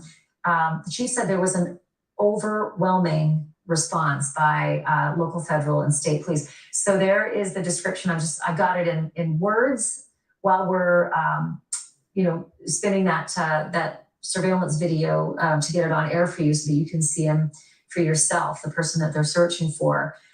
He was last seen, though, this suspect, if you know Michigan State University campus, and I do not, he was last seen leaving the Michigan State University Union on foot on the north side. That's about a mile away from where Joey, Declan, and Katie, the 3 students who have been so kind as to sort of help us navigate through this coverage, because they are sheltering in place in their dorm room as we speak. This is a shot that I wanted to also show you right now. This is West McDonald Hall on campus. And earlier, there was a group of kids outside and a battery of officers inside who the kids had to put their hands up. It looked as though they were being let back in, possibly being let back into the building, but not before the police could see that every one of them was safe and secure. Maybe they could even be searched again with an active gunman on the loose. They've got to be really careful with that. Okay, so that picture is now coming in. I don't know if I can do this. Daniel, maybe work with me here. I'm not sure if you can you see that? Is there any way that you can see that picture that I'm holding up? Okay, I got that right away, and we're gonna get that fed into our system as quickly as possible. This is the first image of the suspect. You can see what the police were talking about, those red shoes and that light denim jacket. You can see the ball cap as well. And you can see that he is a black male. It's hard to tell the height, but they obviously have some kind of relativity there. But this is so rudimentary, but my goodness, this works.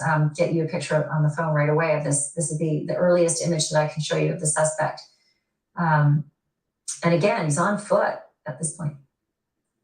Let me see if I can, I don't know if I can reach further and get you even closer. Probably not. I'm doing my best. This is, like I said, I want to make sure you don't get the reflection of the lights in the studio. But there you go. I'm just going to do that for a while you can see the description on the side of the screen as well. And kids, I don't know if you can see it. I know that you've got a small screen and that you're huddled around it, but can you also see that person? Yeah. Okay, Yeah, we're going to text it to you. You got it as well, sent to you? Yeah, it was sent out on the MSU police Twitter. Okay, and does that, that's better. And does that person look at all familiar? Have you seen anyone dressed like that today on campus? I don't know. You have not. So that's a light brimmed dark ball cap. The ball cap is a dark blue, it looks like ball cap, blue or gray, with a light tan brim. And yes, that's either a mask or it is a collar underneath that's really high up around his face. I'm not sure if I'm seeing a gun in his hand. I'm certainly not seeing a long gun. But if that's a pistol that's in his hand, it's sort of blurry. It's really hard to make out what's in his hand. But it also looks as though he may have a backpack of some kind on. It looks like there's some kind of something slung over either shoulder. It's either that or that's the lining of the light blue denim jacket, and there's a, that light collar as well. But this is the best image we can get out right now of this active shooter. This is the person that's on the loose right now. So if you're in the Michigan area, certainly if you're in the East Lansing area, watch for those red shoes and that denim jacket. Who knows if he still has it on, but this came from surveillance video that was released just within the last few minutes. He is still at large. Kids are still sheltered in place all over that campus. 5 victims are in the hospital right now, allegedly at the hands of the actions of the person on your screen.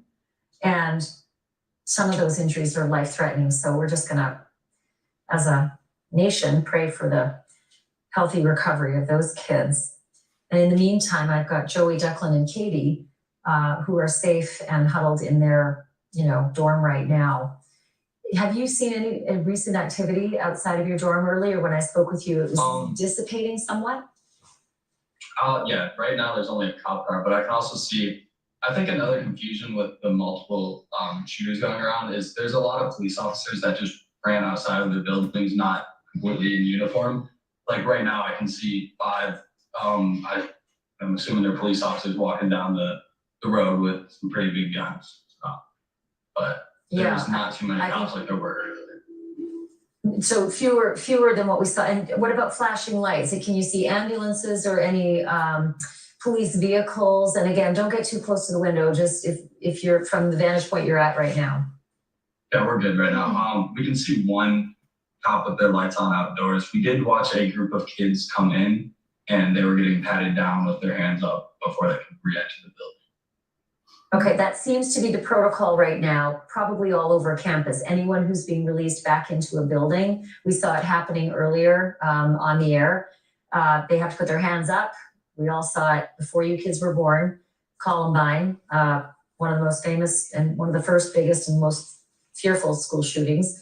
But that's now par for the course. Kids put their hands up in the air and they are, a reduced threat in that way. They're frisked and then they can be released back, or they can be, allowed back in the building. So a couple of other things. Kids are supposed to remain sheltered. Don't know how long that's going to be, guys. I'm so sorry to let you know that, but you heard your interim chief say to watch the Twitter feed of the Michigan State University Police Department, because they're going to be the best source of your information, and really don't take it upon yourselves to guess. This is not good guesswork with a guy like this. I like the fact that we have multiple shots too. I am assuming that the images that they've released from the surveillance is as good as it's going to get in terms of getting a look at his face. They would have sent out the best ones possible, but parents again are being asked to stay away from campus. If you have kids or loved ones, colleagues, stay away from campus. This is still an active situation, and when it's complicated, and that's a better shot. I'm looking at that shot now, and it looks more like that's a handgun in his right hand. It was blurry before, but certainly that's a lot more clear. That perhaps this is the situation at hand, is that he was brandishing a handgun as he moved throughout campus. But can you still hear the helicopters, kids? Are you still hearing that above? I was a couple seconds ago. Yeah. Yeah, I can see it right now. Yeah. You can still hear the helicopters above. I can. I was wondering what that was. Okay, it's good to know it's just a train. So again, there's the description. Short in stature, black male with the red shoes, the dark pants, light denim jacket, ball cap. Notice the dual color in the ball cap. And I honestly, I'm not sure if I can tell you that's a hoodie. It might be a light ball cap with a hoodie over it, but at first it looked like a dark ball cap with a light bill. No matter what, it's a light bill ball cap that he's wearing, and he is armed still and dangerous. We haven't had an update on how those kids are doing, the kids who were taken to the hospital. And by the way, I'm saying kids, I don't know that. That could be employees, it could be staff, it could be faculty, I don't know. 5 people were shot. Some of them were found in the Berkey Hall location, which is where this began at 8:18 local time tonight. And then others were found at the University Union Building. Again, I'm going to ask you to clarify, Joey, Declan, and Katie, that University Union Building, is that the IM East Gymnasium where they were told to run? No, that's I believe where the shooting started. It's over right off Bryan Kohberger, which is about a mile away. It's pretty close to where this video actually is being taken. So it's about a mile away from IM East. Okay, so Berkey Hall is not the gymnasium, right? Oh. And the University Union Building is not the gymnasium. No, that's the IM, which is very close to us. That's the IM, okay. But there doesn't seem to be any clarity now on this additional location that we had heard, Hubbard Hall. Are we now, is Hubbard Hall close to them? Is that maybe why there's a discrepancy here, why it's thought that there might be that third location? Hubbard Hall is, I mean, we can see Hubbard Hall right now actually, but it seems to be pretty empty right now. It was earlier, I actually got a video of a large group of police officers walking over there. I'm not sure if it was a false report or exactly what. Do you know any buildings that were evacuated? Because I did hear students report that they were being taken out of buildings by police officers. Do you know which buildings those would have been, or had you heard those reports? I'm not too sure, to be honest. Yeah, I'm not sure. I know ours had a couple kids, but they walked out on their own with a large group. And then I know Snyder Phillips, which is sort of in between us and Berkey. I know a lot of kids in there where they were doing searches throughout every floor, and maybe a couple of them were evacuated. Stand by for 1 minute. I want to let our viewers know that we had originally, a mom was going to join us on the air because her daughter was sheltering in place. And then they had to cancel because the daughter discovered that it was one of her friends who was shot. And so that's really distressing news to have. And our hearts are just broken for that family. And I hope they're going to be okay. In the meantime, I just want to, if I can, touch base with Jim Maxwell again. Jim, this is that twilight time, right? Where it's just kids are, they're not being told very much information. They've already been 3 hours plus on lockdown with a couple of tweets and then that one news conference saying, bear with us. Jim, are you still with me? Can you hear me? Yes, I am. Okay. So I guess, listen, it's hard to just say, be patient, but at some point, kids have to get food and water as well. How long can they be in this location? And what does happen if they don't have a suspect in custody in, multiple hours? What's the next step for the kids? Well, at some point, the chief is going to have to declare the campus free of this individual after a thorough search is conducted. I can see that they have helicopters up. They probably have night vision capability, and they're probably looking for that lone individual on the perimeter of the campus. At this time, this thing can go in so many different directions. This guy could be a student. He could be somebody who works on campus. He could be somebody who's targeting somebody on campus. We have to look at the victims, if there's any commonality between the victims. There's a lot of things going on here that the police department is addressing. And to tell you the truth, I think the chief has given a pretty timely release of information under the circumstances. And surprising though, I have to say, we thought there were 3 locations. We thought there was at least 1 fatality. He said 5 people have been shot, some with life-threatening injuries, but he did not say that anyone had died from the injuries. Right. So we don't have any fatalities confirmed.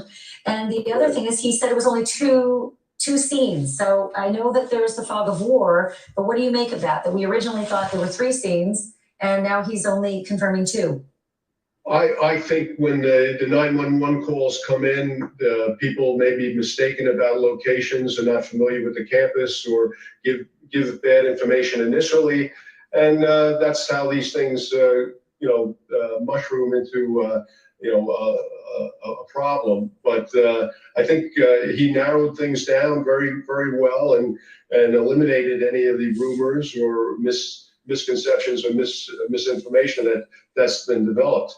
But I think right now their priority is to scour this campus, make sure this guy is no longer here, or find him on the campus or in the perimeter of the campus. So I think this search is going to expand. And I believe that, a place like Michigan State University has an extensive video camera system. And I'm sure they're going to be able to develop better photos of this individual, either as he was approaching the location or as he was exiting. Okay, and that's my next question. Yes, identification photos, but also the geographic progression of where he went. Once he, was last seen leaving the student union, I believe it was just north of the Michigan State Student Union on the north side, that wouldn't mean last seen for long because there'll be this hopefully surveillance trail. I have to fit in a quick break. Jim, you've just been invaluable. Thank you. You're so good at what you do. Thank you so much. I appreciate you helping the kids as well. Appreciate that, Sure. Jim. Pleasure.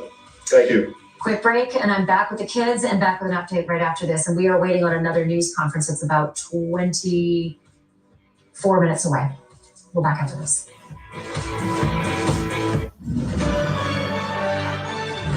All right. Okay, so we mute the commercials.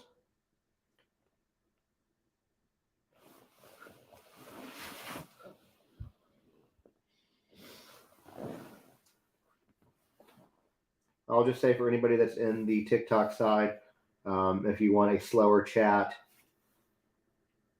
you can go to YouTube.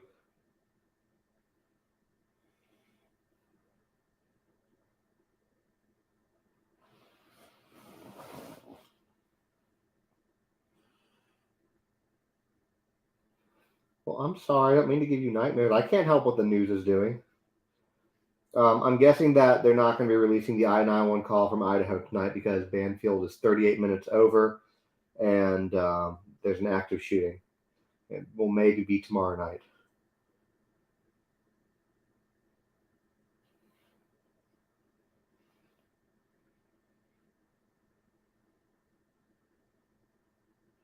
Cuomo is in Ukraine. Brian Enton's been filling in for him. And Brian Enton apparently just confirmed 3 fatalities as well. So there you go. It went from local to national. I have no problem with Banfield. A lot of people do. I have no problem with her. Sometimes she does stuff that annoys me, but overall, I'm fine with it. Looks like she's going to stay live for a while. Oh, thank you, Sally.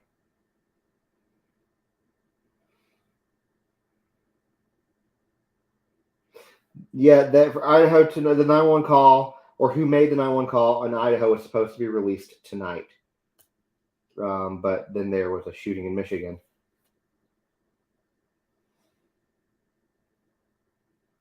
They weren't going to release the call. They were going to release the person who made the call.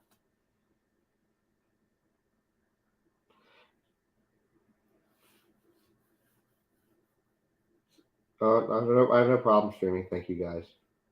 Thank y'all for being here.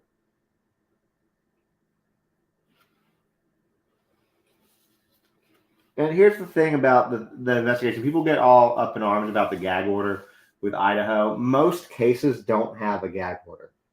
So most of the stuff is already known. It's public information. It's rare. It's not, not overly rare, but they're really doing the gag order to try to keep an impartial jury.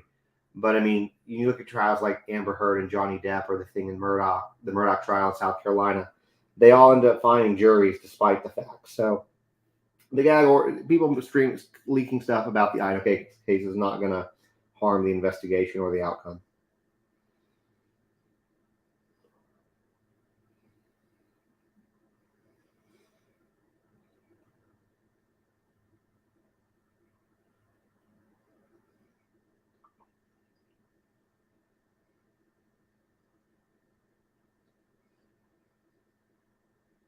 What do I think? I said earlier, I think that we have an epidemic of shootings in America.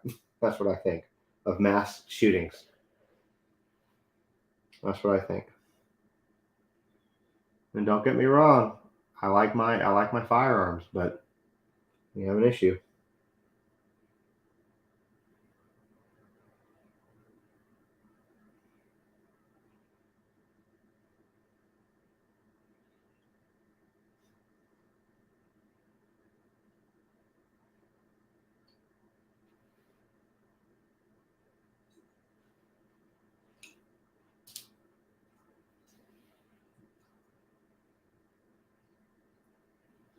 Get back on. Breaking news out of East Lansing, Michigan, on the campus of Michigan State University. This is the man that everyone is looking for. This is the last known sighting on surveillance of an unknown male who is on the loose with those red shoes and that denim jacket and that ball cap. A black male, short in stature, brandishing a handgun in some of these images. Last seen at the Michigan State University Student Union, and then they lost sight of him, and he is on the loose, and that entire campus is on lockdown right now. I have very sad news to report to you right now. Earlier, you heard the interim deputy chief, Chris Rosman, report that there were 5 students who were shot, and some of them had life-threatening injuries and were taken to hospital. He did not mention that there were also 3 fatalities in addition to those 5 who were wounded, and we are praying that those 5 are going to be okay. But there are 3 confirmed fatalities in this shooting in addition to the 5 who were wounded. This is the man that they suspect is the sole gunman, the sole shooter. And you can see in his right hand there, it looks as though he's either taking it out of his pocket or putting it into his pocket, but it certainly does look like it's the shape of a handgun. We have not been told what kind of weapon was used in these shootings. We don't know if there were multiple weapons or just that handgun. We don't know if there were multiple magazines. We don't know anything other than the brief pieces of information that were given to us. And now I'm somewhat suspect of the number of locations, because originally there were 3 locations, and then the interim chief of the Michigan State University Police said there were only 2. One was Berkey Hall and the other was the University Union, but we'd also heard about Hubbard Hall being a location earlier as well. Police were sweeping buildings.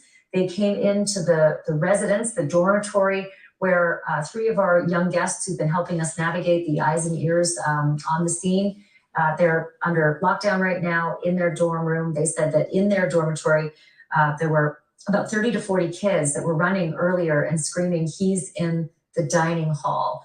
And so the last we know is that the police had cleared that, but you can see on the lower portion of your screen, that's Joey Preco, Declan Jackman, and Katie Nuttall, who've been helping us report as they've been sheltering in place in their dormitory. Any further police activity inside your dorm since the police were in earlier and doing that sweep after the kids had run through calling out that he was in the dining hall? There were a lot out at the moment, but as of now, it's sort of cleared out, and there's still just the only one cop car. I believe he's just standing guard outside and waiting for either kids to come back or anything, and he's just patting them down and ensure they're secure to come in the building. Well, I am so sorry to be the purveyor of this very distressing news that there are 3 fatalities, guys. That's in addition to the 5 who were taken to the hospital earlier. There were helicopters that were buzzing above even, this dormitory of these kids. And throughout campus, we've been seeing spotlights from the sky as they continue to look for this, gunman on the loose who is still armed. Most of the kids were sheltering exactly as you see Joey, Declan, and Katie with their lights off.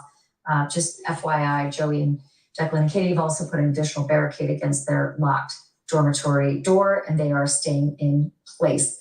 Parents have been asked to stay away from campus. There are hundreds of state, local, and federal officers. For the next 48 hours, there will be no activity on that campus, no classes. There will be no sports. There will be no activities. Everything has been canceled at Michigan State University for the next 48 hours. Twitter is the place for the information. The Michigan State University Police Twitter account is where they're pumping out the latest safety information, but so far very little else other than the alert that they got many hours ago. I mean, we're now into 2.5, 3 hours since this initially began, where Michigan State Police University sent out the alert saying shots fired, secure in place, run, hide, fight, and then a description for what each of those means. And at this point, it's sad to report that most kids have been through the active shooter drills for probably most of their lives since elementary school. As these kids on the screen have told us, they have been. Since elementary school, they have been training for this, as is evidenced by how calm they have been all the way along. Hey kids, I'm gonna bring Brian Enton back in to the broadcast for a moment, because earlier he had some video that was pretty telling. Some kids had shot video out of their window of some of the activity on the ground. And for those who haven't seen it, Brian, I wanted you to be able to show that video again. Yeah, it just kind of gives you a feel of what is going on the campus there.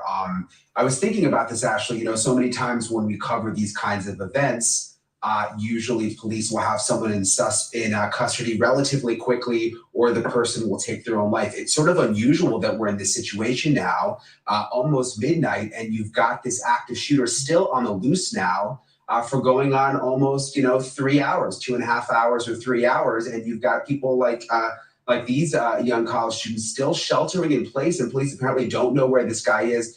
Let's show you that video again that gives you a feel of just sort of what it's like on campus right now.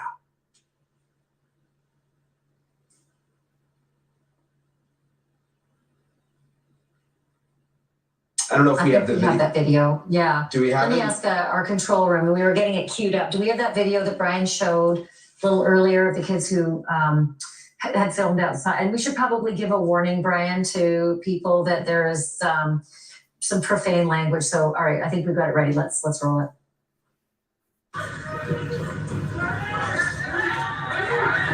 Oh my God.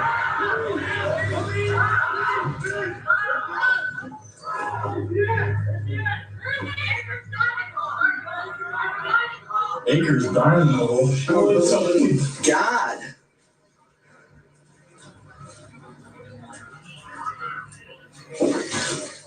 You want to get something in front of the door? Bro, yeah. Okay. Oh my God.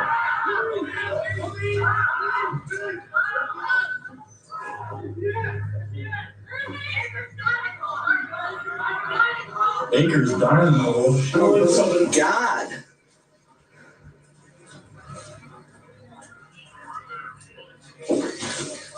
You want to get something in front of the door? Bro, yeah. Okay.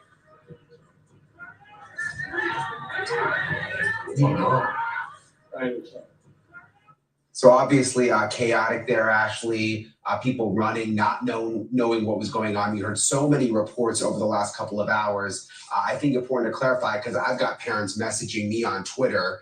There were so many buildings named initially. The latest from police is really the only place where the shooting actually happened, where people were actually shot. Berkey Hall, and then also the Union Building, and the latest from police is, I think you reported a little while ago, 3 confirmed fatalities, plus 5 people taken to the hospital. Yeah, and you know what, Brian, as I'm sort of looking through my notes and going over that briefing by Interim Chief, Chris Rosman, he mentioned the 2 locations where they had these victims that they responded to. It didn't necessarily mean there weren't shots fired at the 3rd location. We're still very unclear about Hubbard Hall, whether there were in fact shots fired in that 3rd location, but perhaps no victims. We don't know that. We're still trying to get that information, but we do know that officers were sweeping buildings.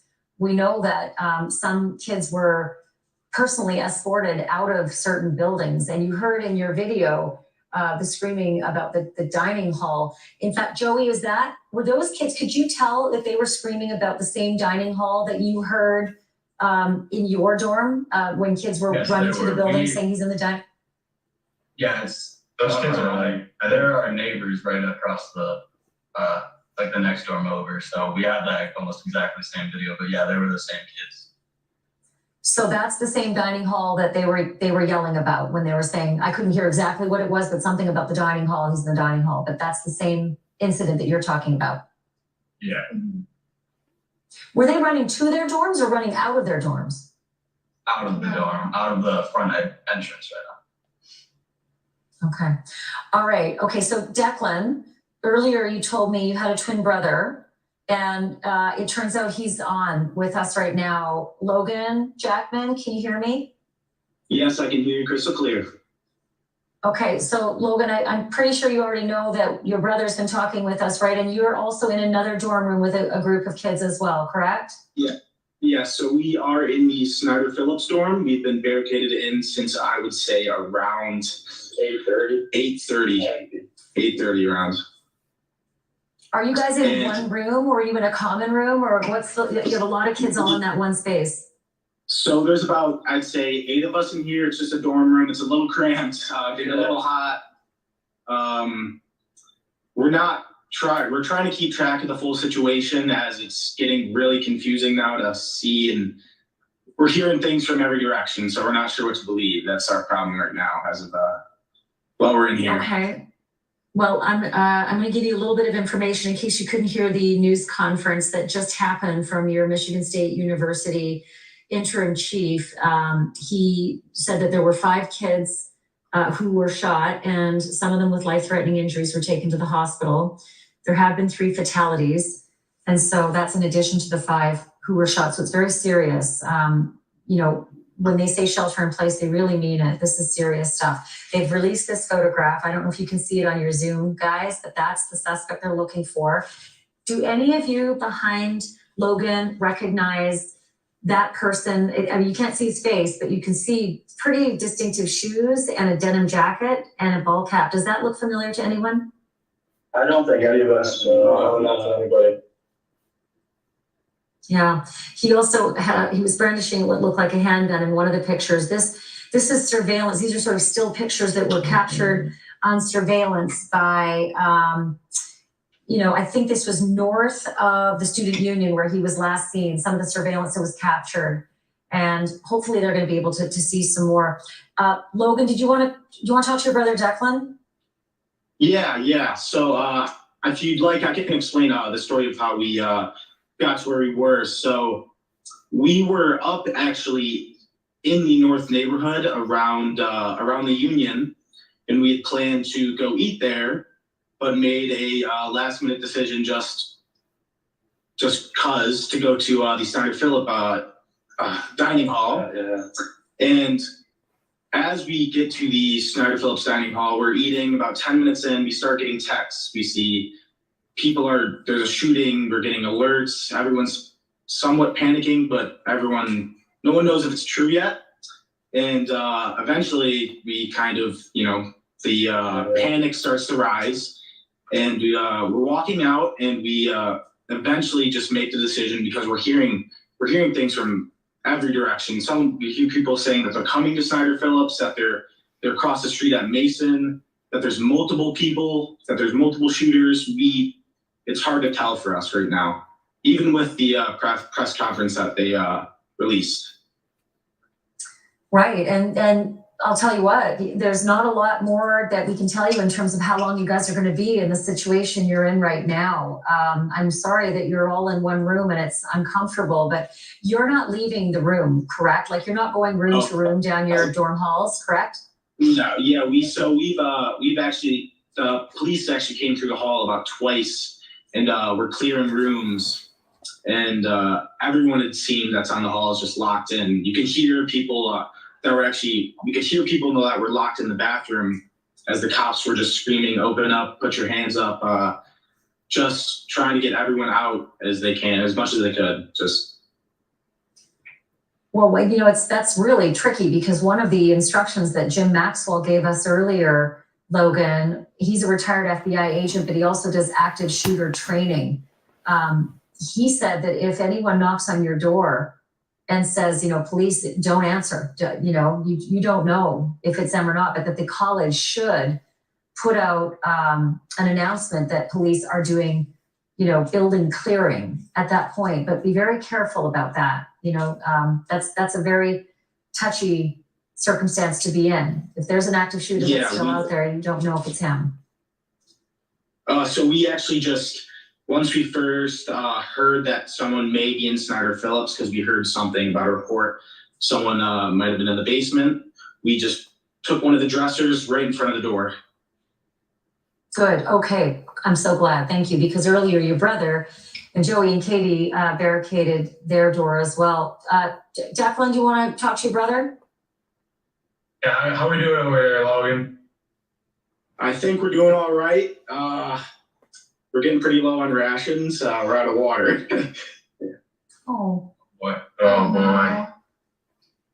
But sorry, guys.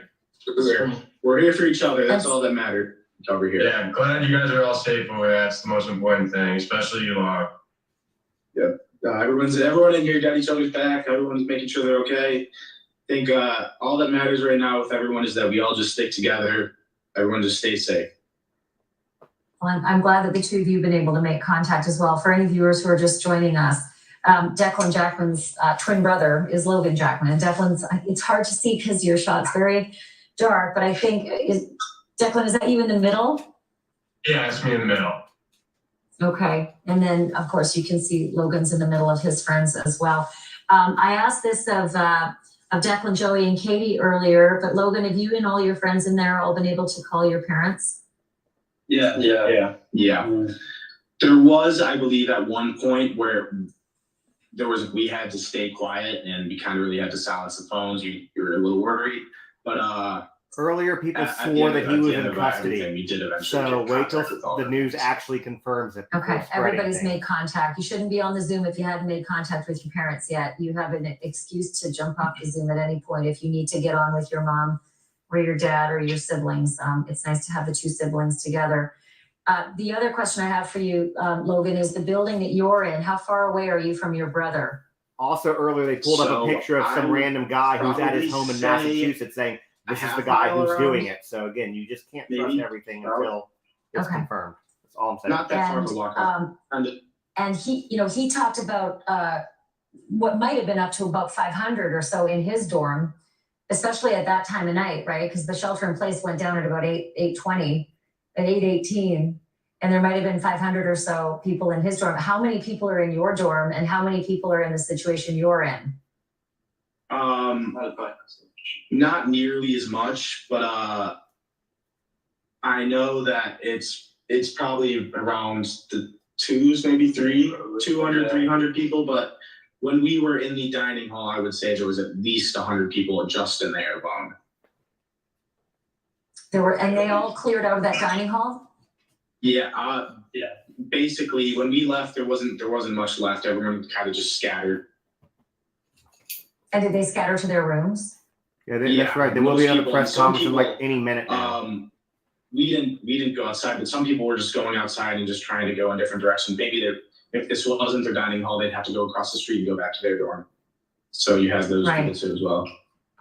But you've all been told to stay off the streets, right? Because we've seen some strange video of lots and lots of students congregating out on the streets, which I just sort of couldn't quite understand. But I assume maybe they were outside a perimeter of some kind that we haven't been informed about.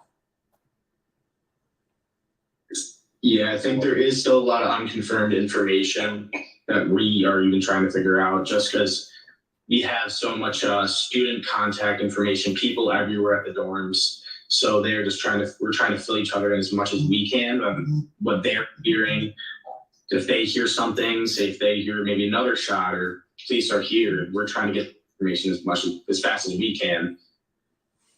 So I'll tell you what, you stay on the Zoom with us, because in about 1 minute and 20 seconds, there's going to be the second police update. And so hopefully we'll have something new to report to you just in terms of your circumstance and how long that lockdown might be. If you can see your screen, you can probably see the empty podium there awaiting the university officials to take to the microphone. It's about a minute away. The last update we had, sadly, they didn't have any information for you. I don't know if it's going to be a really long night or if you can all maybe find some floor space to get some shut-eye. At any case, hopefully we'll have a little bit of new information for you at the top of the hour. In the meantime, let me just quickly update people as we wait for that press conference. 5 people in 2 different locations sustained gunfire. Some of those injuries were life-threatening. All 5 were taken to area hospitals by ambulance. I get that the scanner is not a reputable source until it's reported by the news or the actual police. Or not. Police I'm not saying officers it's not true. I'm just saying it's not. Getting It's a certain rumor until kids it's out of confirmed. buildings and then telling others to shelter in place, like you're seeing Logan and his friends, and then of course Joey, I'm not saying it's Declan, and not Katie true. I'm in just the saying box at the bottom. We've had They were no all official told, confirmation. shelter in place, and they've done that. They've done that since 8:18 tonight. So it's been a very long night already with very little information. We just hit the stroke of midnight Eastern time. So at any moment, like I said, that 12 noon press conference should get underway, and we're going to bring it to you just as soon as it does. In the interim, we saw the suspect, and that was the first one. We had a description verbal for a couple of hours until they got the actual surveillance video picture of the suspect. And Brian Enton, I mean, that was a pretty clear image of the guy that they had described. Apart from the red shoes, that was the new information about an hour ago. Yeah, it was. And I'm getting some information, Ashley, that this press conference may be delayed a little bit. So I don't think it's going to happen right at midnight. And there may be something happening. Again, we obviously don't want to report anything that is not confirmed, but there you go. It's not confirmed. We've been monitoring several different sources. So there may be a development coming. I think we're going to be a little delayed here, though. Well, one of the updates that I think the interim deputy chief, Chris Rosman's going to have to give us is that there were 3 fatalities confirmed just after his news conference. Brian, I don't know. He was very nervous. I think he was really, really rattled by this this very, volatile and developing situation with this shooter on the loose, and hundreds and hundreds of kids on lockdown. And obviously, faculty as well around that very large campus in East Lansing. But he failed to mention that there were 3 confirmed fatalities. Perhaps the confirmation just came through right after he finished his last news conference. But that was very distressing because that was in addition to the 5 kids people who were injured and taken to the hospital. I don't know if they're students, and I don't know if they're employees or if they're faculty. We've got live pictures back up again. Brian, look at that response. It's massive. Yeah, it does. I was thinking the same thing as you, that he did sound nervous, and I was just sort of thinking to myself, I mean, every police chief on a college campus around America, interim police chief, probably, just fears that this day is going to come. And here he is having to handle this situation on his campus. And then the fact that, again, in some ways this is unusual because normally, and sadly we have to say normally now, these suspects are either taken down fairly quickly or they kill themselves. And the fact that you've got this massive campus you will be still muted on if you lockdown tonight, kids running around, no one knows where to go. People don't know what's going on, and it didn't seem like there was really a lot of information that police had to release. So I think it's some relief, at least, that we've now got this picture. At least people I don't like rumors being being started from my again. Because it that's seems how we I may get be shut getting down. a significant development here sometime soon. Again, what I'm hearing is that the press conference is going to be I'm not saying it's not true. I'm just saying, Well, they're wait, probably, stop they've saying got it until we know. every level of law enforcement there, right? Local, No, first I'm not of gonna all, throw university, then local police, then state level police. They've got FBI, federal authorities who are responding as well to this emergency.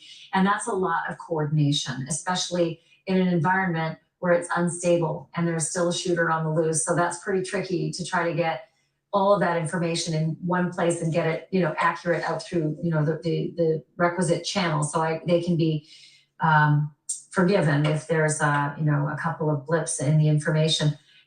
Logan, I know you've got a group of guys behind you, and if there's any of you guys who want to add to some of the experiences that you've gone through tonight, I invite you to take this opportunity to just explain some of the things that you saw and heard, and that your friends, that you've communicated with your friends about as well.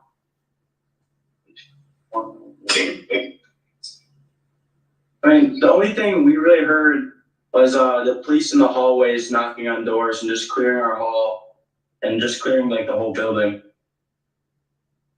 Did they ask you to open your door? Like when you say they were knocking on doors and clearing, did you hear it outside the hallway, or did they actually knock on yours? They were just checking to see if it was locked or not, and we didn't say anything when they checked our door, and they were just going through and making sure, seeing what door's locked, what door's not. Yeah, and my room's across the hall, and they opened it and went in and searched it, I think. Really? So you did exactly as you guys have been trained to do. You didn't say anything, even though you could hear police presence outside. They were just making sure that you had barricaded or locked your doors, correct? Yeah, either that or they were just checking to see if someone had ran in a room. Maybe it's suspect had ran in an open door. Yeah. Because like my friend just said, when they were checking doors, they would test the lock, and if it was open, they'd open, look inside. If not, they'd just move along. Got it. And by the way, Logan, I know you're 18 because you're a twin with Declan, and he already told me he's 18. So you're a freshman as well, right? Yes. And then how about all the guys behind you? Are you guys all freshmen? Yeah, they're all freshmen. So one of the things that your brother and Joey and Katie told me earlier is that this is something that you guys have been training for, you know, like all your lives, since elementary school. And, you know, for Logan and everybody behind him, is that the same story? I mean, you guys have been through the same drills since you kids were in first grade for an active shooter? Yeah. Much.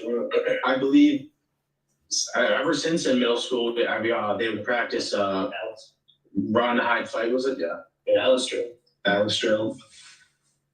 So everyone's somewhat been prepared. I mean, which isn't anything, but you're all remarkably calm, and I'm thinking it's because you're trained. You knew what to do. You did what was expected. You're sheltering in place, and you have your formula top of mind.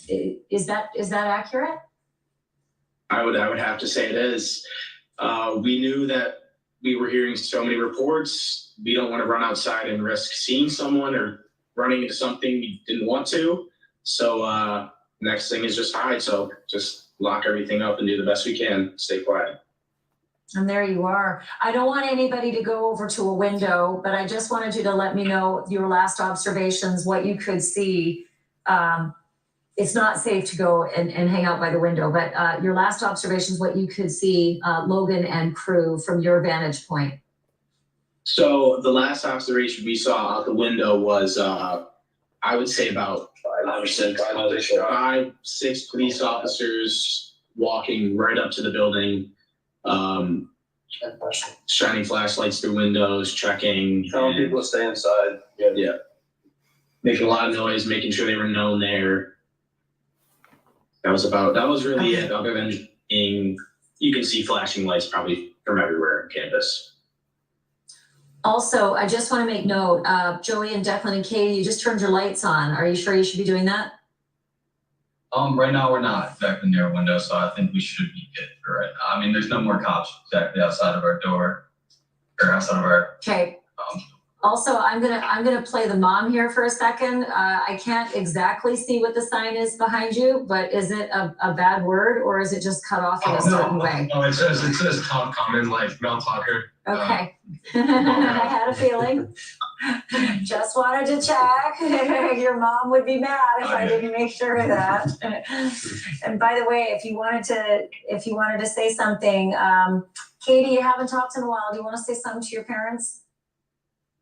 Well, I'm not really sure. They're happy that I'm safe. I've been texting with them back and forth.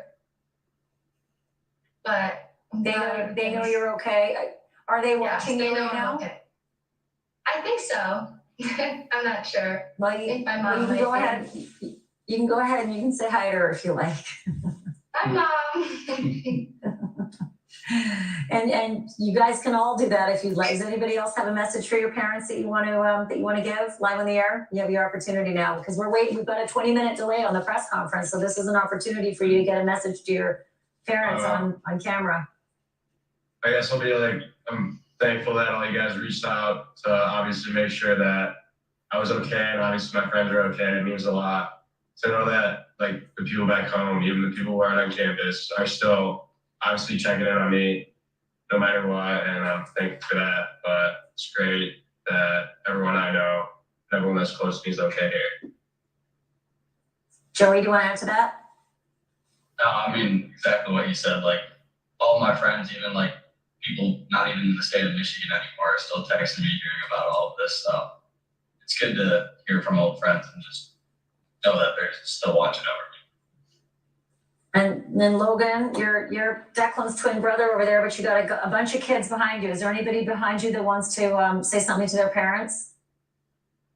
Just want to say I love them and I miss them a lot. I'm ready to get home. Yeah. Mutual. Yeah, I think we can all agree with that. Yeah. Just excited to get home, see them. Yeah, Can- I'm the mom of 2 boys, so if I were your parents right now, I'd be waterworks. So kids, the press conference is going to get underway in a bit.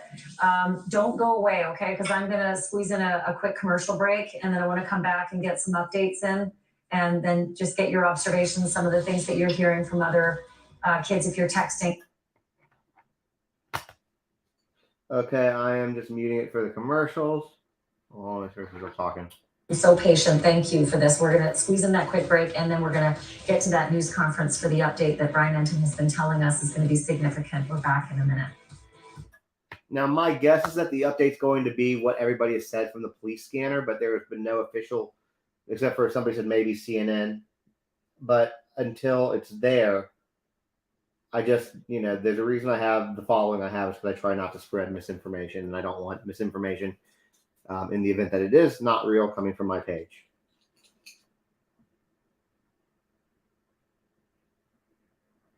I feel very confident that that's what it's going to be.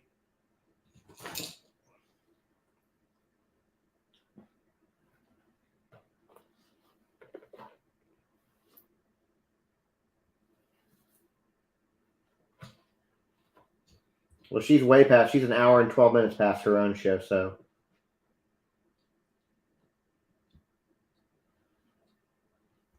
Oh no, my mods are fire, guys. And nobody gets booted. They just get temporarily muted because we're just trying to keep things under control. But I try really hard. Like I said, I will speculate with you guys on lives, but I will make sure that you guys know that I speculate if I'm doing that. But I don't like it just to be a free for all speculation thing. That's just not what my page is about.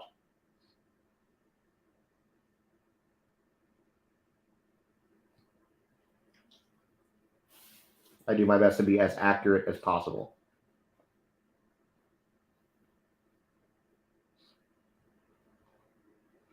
Actually, Andrew, have you seen what they've been talking about with these other 3 objects they've shot down? They sound, we can talk about that afterwards, but the aliens might be here and we've just shot 3 of them down. So they're not going to be real nice to us.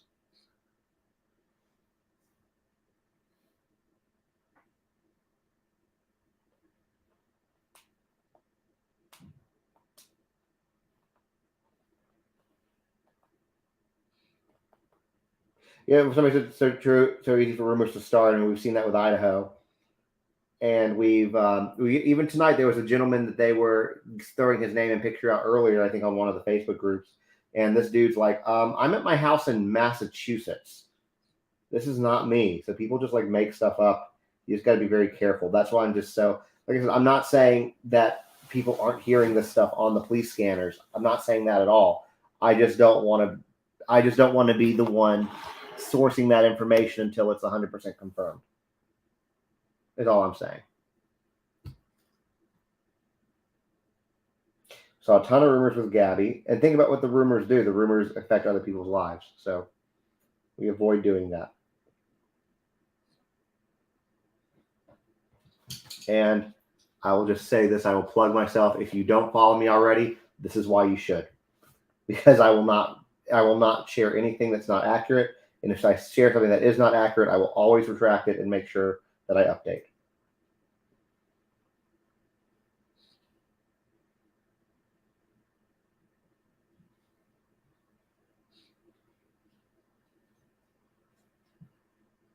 No, they never did anything on Idaho.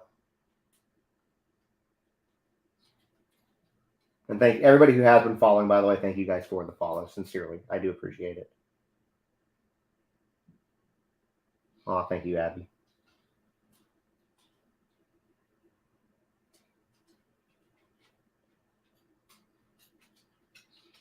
Well, they weren't all balloons. Only one of them was a balloon. And China admitted that they had the first balloon. China admitted was their balloon. And the U.S. admitted that it was China's balloon. But none of the other ones at all. This dog will not sit still.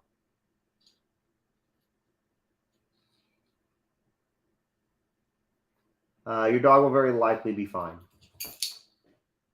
Google just in case, though.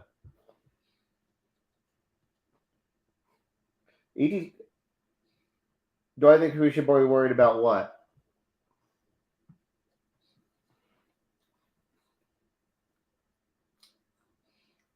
Aliens, you mean? Yeah, she's an old girl. She's that dog is that's his bat Zoe. She's 13. I think we're back on. Yep.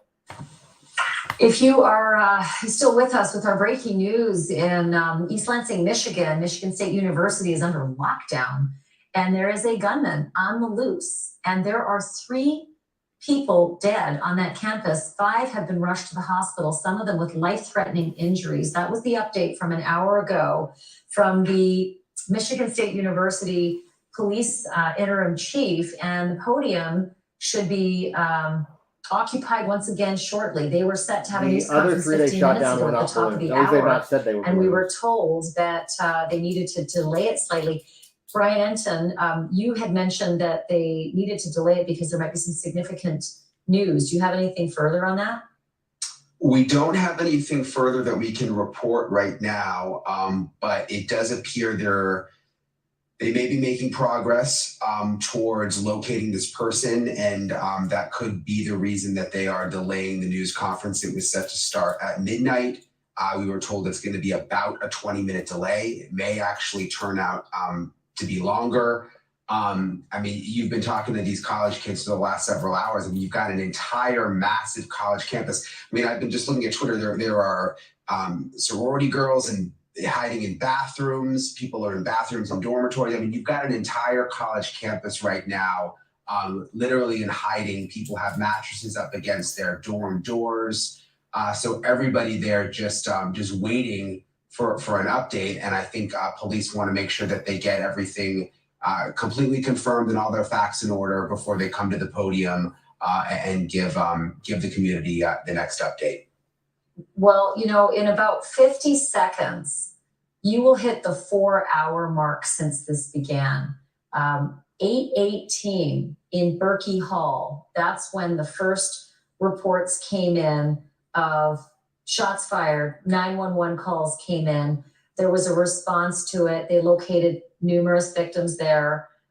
Then an additional scene developed shortly thereafter at the University Union building.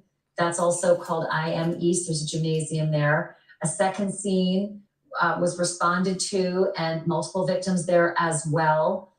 3 people have died, 5 taken to the hospital, some with life-threatening injuries. And there was some discussion that there might have been a third scene, Hubbard Hall, but perhaps it wasn't mentioned at the last news conference because perhaps they didn't find casualties there. But police officers were sweeping buildings, going door to door. You heard some of our own eyewitnesses who've been helping us. They've been eyes and ears on the ground. They've been under lockdown in the dormitories, telling us that they could hear officers out in the hallway checking doors to see if they're locked. And thank God these kids knew exactly what to do. They knew not to open a door, even if it's someone who says police on the outside, because that you just don't know. With an armed gunman on the loose, you don't know if it's safe. You don't know if it's actually the police on the outside. So they have followed their training that they've had for, you know, well over a decade, these 18-year-old kids. Some of them learning as early as elementary school how to manage an active shooter drill. But they've been under lockdown for 4 hours now and going into the 5th, officially 1 minute into their 5th hour now, and waiting for the all clear from Michigan State. It could be a long night, though, unless, as Brian Enton just mentioned, we're going to get some good news about apprehending that suspect. And by the way, just an hour ago, that's when we got our first look at the person that they're searching for.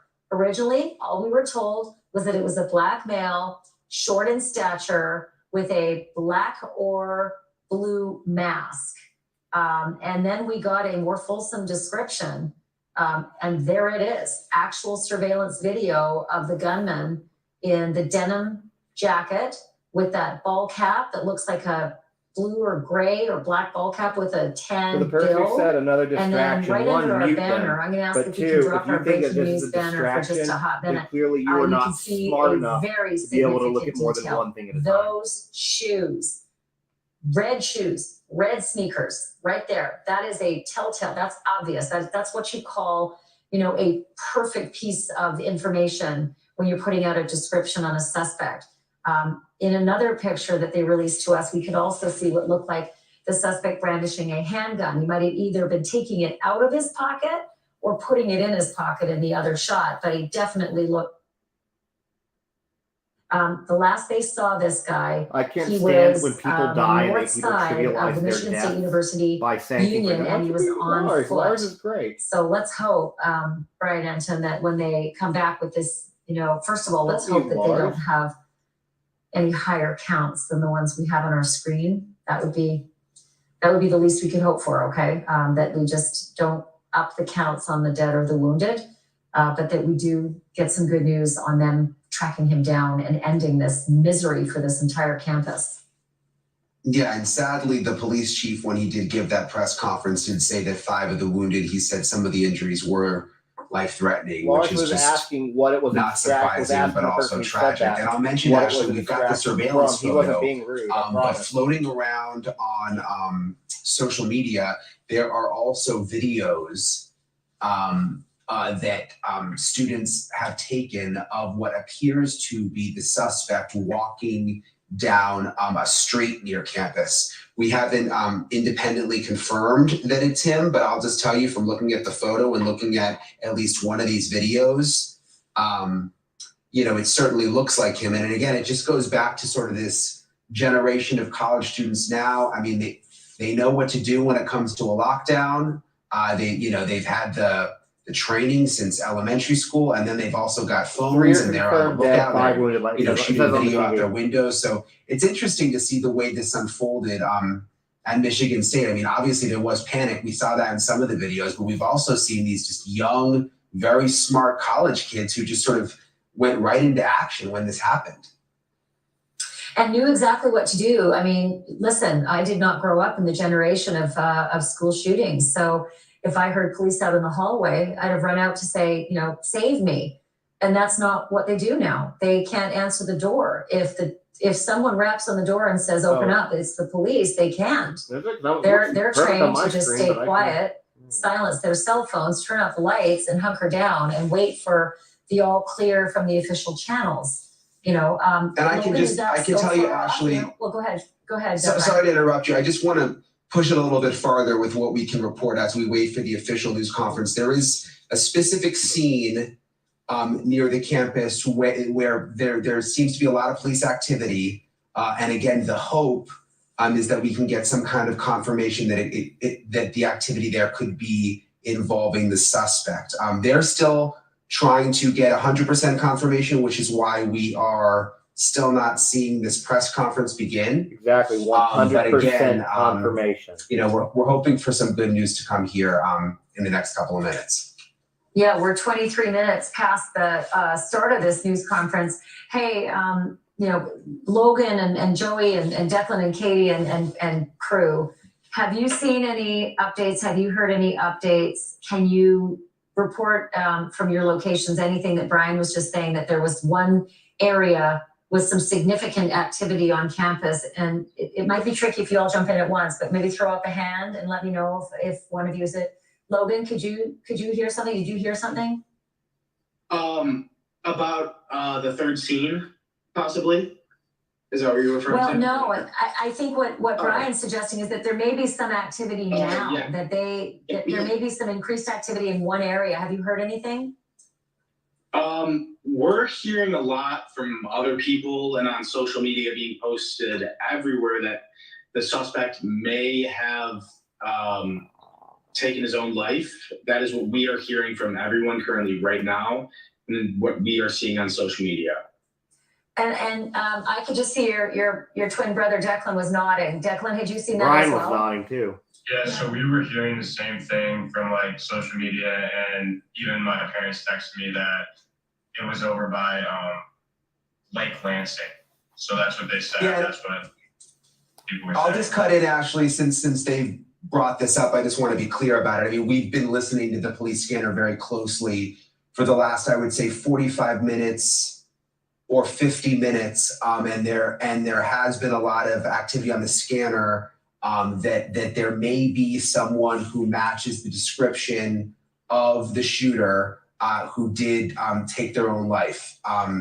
Again, we've heard a lot of crazy stuff on the scanner tonight, so we're obviously waiting for official confirmation. But now that they brought it up, I just kind of wanted to clear that up. And Brian, did they mention Lake Lansing? Did you hear that as well? That area? I did not hear that. No. Hey, so among our freshmen who are on the screen right now, did anybody hear from a friend who is closer to the location? You know what? I'm going to table that question because I can see right now that the police are coming in, and I'm going to go to the press conference live. So let's listen into that. They're going to start off If any the minute police now. say it, then we'll know for sure.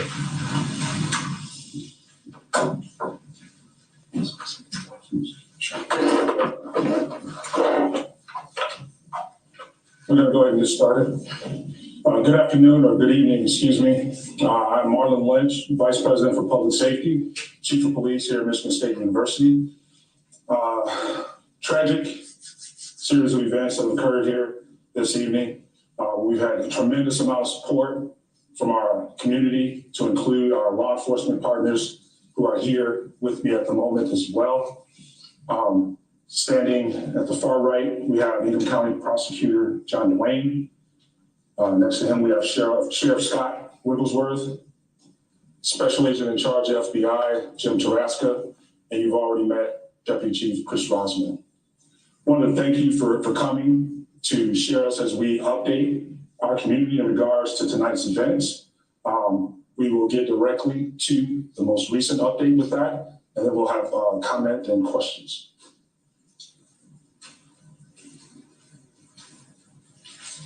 Thank you, Chief. Again, Chris Rosman, Deputy Chief with Michigan State University Police and Public Safety. So we start tonight by sharing an important update, and that update is the suspect in this incident was located outside of the MSU campus, and it does appear that that suspect has died from a self-inflicted gunshot wound. There you go. That's confirmed. It is confirmed that he is deceased. This truly has been a nightmare that we are living tonight, but we have remained laser focused on the safety of our campus, our students, and the surrounding community. We are relieved to no longer have an active threat on campus, while we realize that there is so much healing that will need to take place after this. Again, to reiterate the update, there is no longer a threat to campus. We believe there to only be one shooter in this incident, and there is no longer a need to shelter in place on campus. There is no longer a threat on campus. We are sad to report that there have been 3 confirmed fatalities. This is in addition to the 5 victims who were injured and transported to the hospital.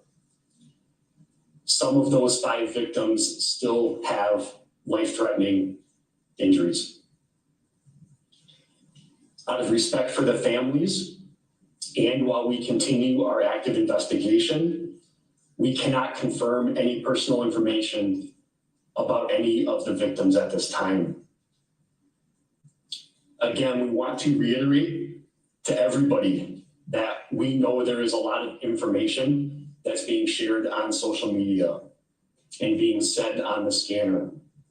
Please continue to get your information from us. We are committed to sharing timely and transparent information. Our hearts are with those who have been affected by this senseless act of violence. Giving an update like this is never easy. As a father, I can only imagine how parents are feeling right now. This will be the beginning of a long healing process for everyone who has been affected. That is the initial information that we're able to share at this point. I'll conclude by saying again that this is still a fluid situation. There are several different crime scenes that we are processing with our state and federal partners. And there's a lot of work that still needs to be done. At this time, I'm going to turn it over to Special Agent in Charge, James Taraska from the FBI.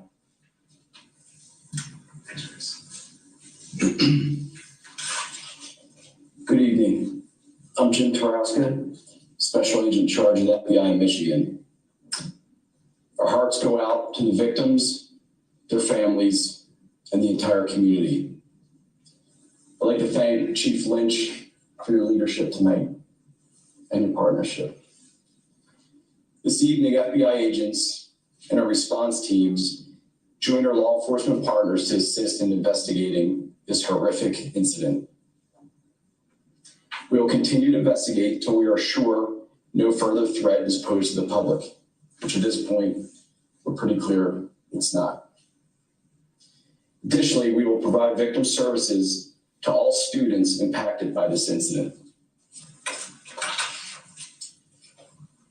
We're asking the public, in addition to the other numbers provided to call for information, we have the 1-800 call FBI number. Please feel free to use that. Call any tips.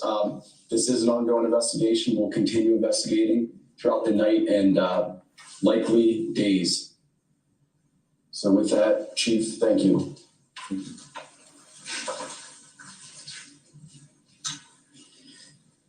In addition to the FBI tip line, we have countless investigators from not only the MSU, Police and Public Safety, but our local, county, state, and federal partners assisting us with this investigation, and there still is a lot to do.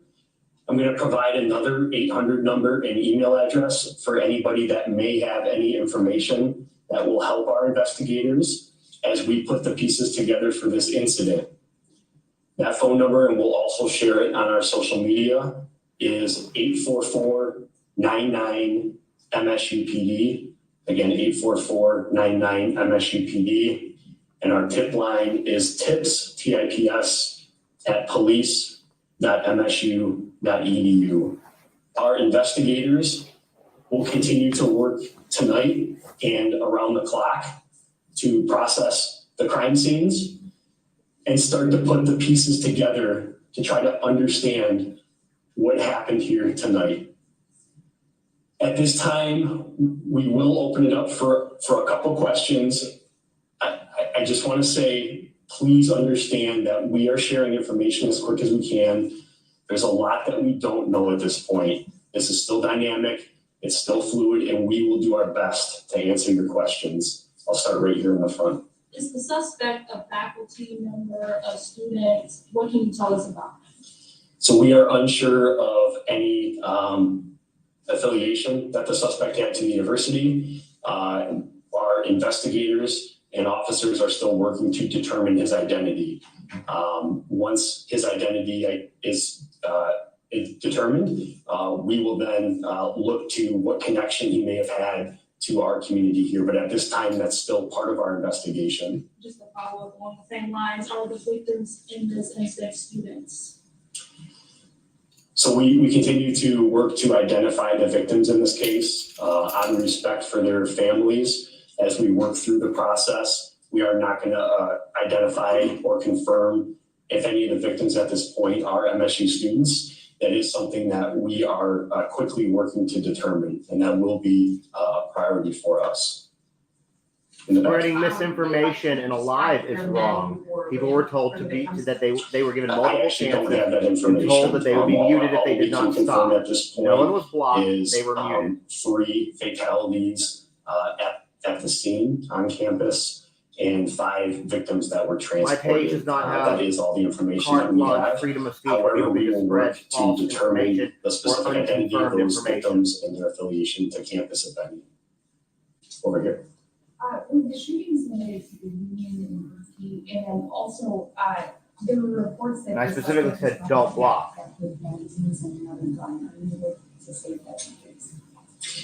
So the first question was the location of the shootings. We can confirm that the first shooting occurred at Berkey Hall, and the second subsequent shooting occurred at the MSU Union, which is adjacent to Berkey Hall. Victims were located at both of those locations. There were no other scenes or a shooting did not take place at any other location. There were erroneous reports that there were additional shooting scenes, and that is not true. The question about what the suspect had in protein, his yes, that's possession correct. when he was contacted. 3 I students and cannot the shooter confirm that having right 4 now. fatalities. We did release some pictures of the suspect. I cannot confirm if he was possessing a bag at that time. Go over here. Do we know what type of gun was used? We do not at this point. We do not have that information. That will be part of this investigation in terms of what type of weapon was used. We do not have that information at this time. Our investigators are working. That's part of the investigation that we're putting the pieces together right now. Go over here. If you remember, I said I think the information is probably true, but it was not confirmed. We have absolutely no information right now on what the motive is, and I can't even begin to imagine what that motive would be. Y'all don't have to mute. That will obviously be part of our investigation. I know that is going to be a question that lingers on everybody's mind. We will do our best to determine that, but at this time we have no idea. Right. How many law enforcement officers, agents assisted you in this entire incident? The initial response to the initial shooting was overwhelming. Every one of our law enforcement partners in Ingham County responded to the scene, and additional counties in this area showed up along with our federal partners. I'm comfortable saying in the hundreds. We had hundreds of law enforcement officers from university, local, county, state, and federal from the mid-Michigan area that descended on campus today in a coordinated effort to resolve this incident and secure our campus. In the back, you said. Do you know where the MSU president is? And you know why we haven't heard from her? I don't have that information right now. My understanding is that she is returning to campus and has been briefed on this incident, and I can only imagine what she's feeling at this point. Our focus up to this point has really been on the safety of our campus and the public safety operations at hand. And we have briefed not only our president, but our executive leadership team every step of the way.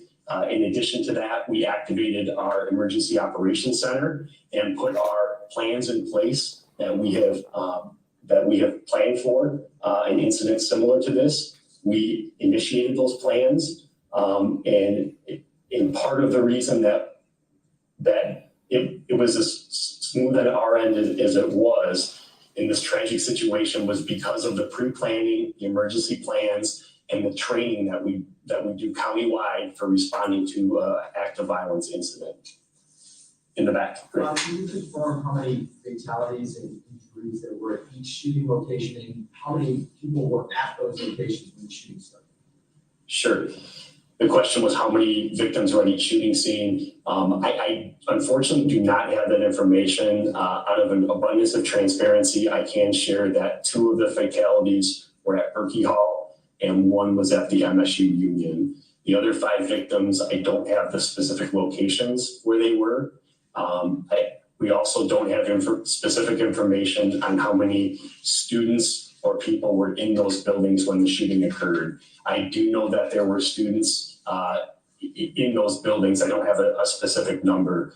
I want to commend the students and our community on how they reacted when we sent out our emergency messaging. You can tell instructing people to shelter in place, to run, hide, fight. Our community listened, and that's why a lot of folks in those buildings were able to escape, is because of following our instructions. You go over here in the back. You talked a lot about the collaboration, the massive response. What led you to this guy? I can find him. So I actually don't have that information right now. The update that we provided about the contact that we had with the suspect off campus was very fluid and dynamic and occurred right before. That's a good law enforcement officer coming in here today. So unfortunately, I don't have that information. That's one of the good guys. On what led us to his location. He was contacted by law enforcement. He was contacted by law enforcement off campus. I cannot confirm that location right now. That scene is also being treated as a crime scene and is being investigated as we speak. We may have additional information to share relating to that in the future. Tell you what, over here, go ahead.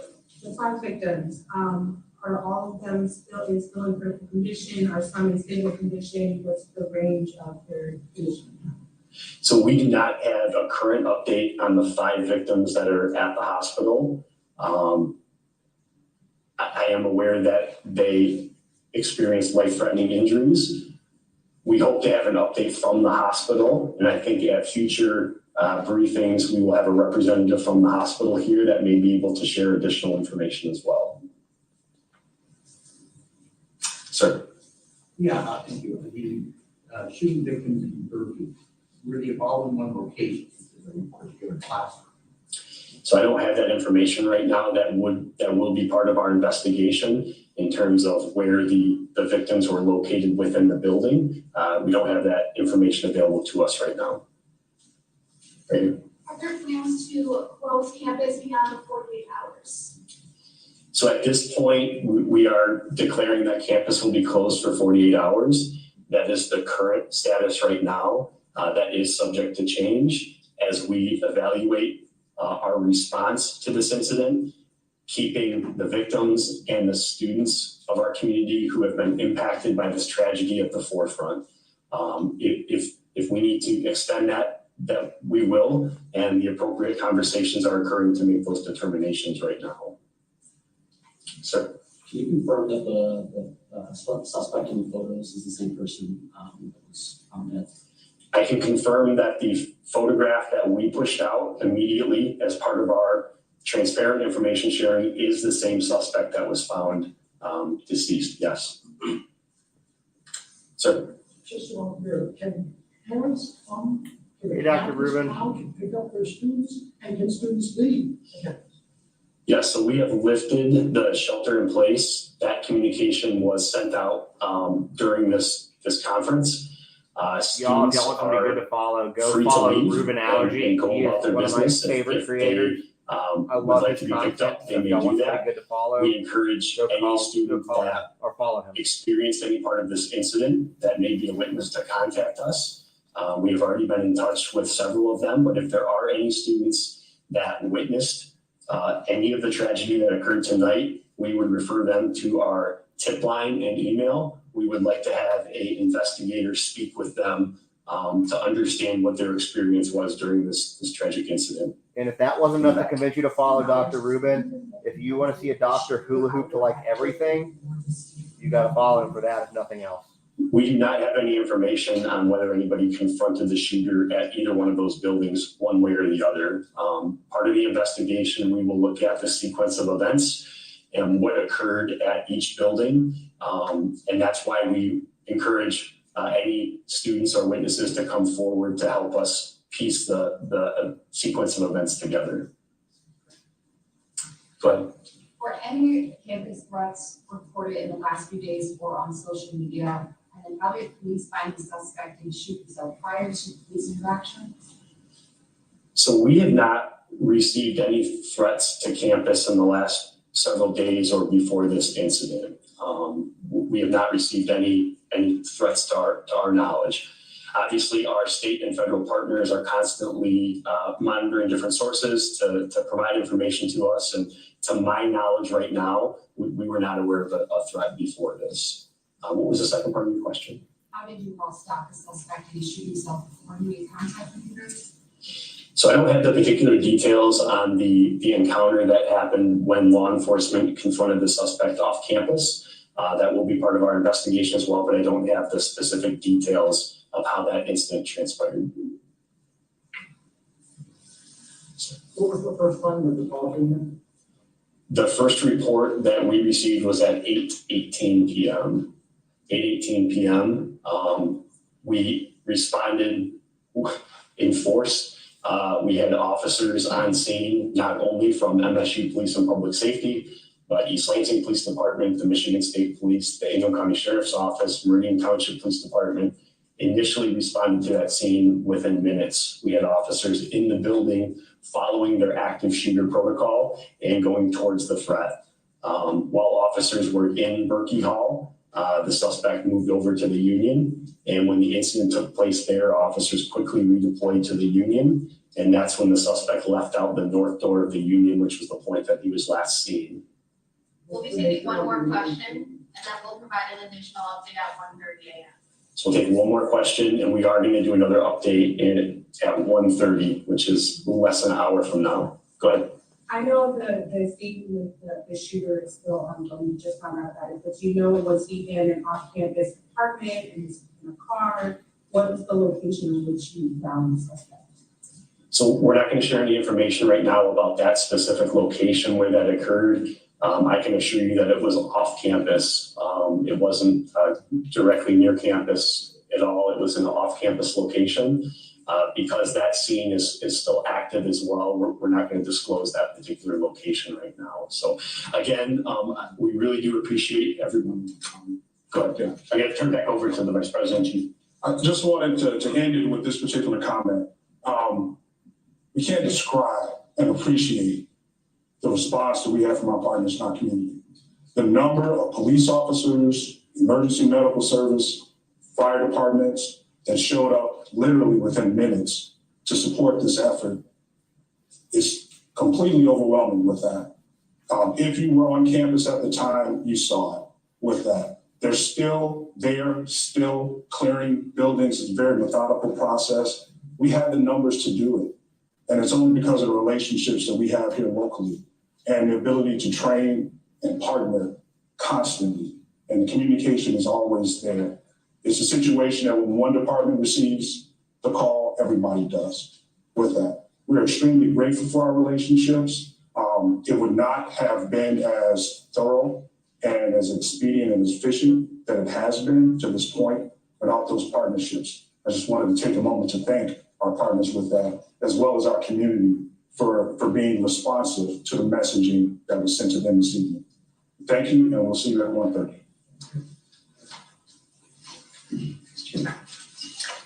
Okay, and there you have it. I think some of the biggest news there, obviously, is that the active part of this threat is over. The suspect having taken his own life dead from a self-inflicted gunshot wound off of campus.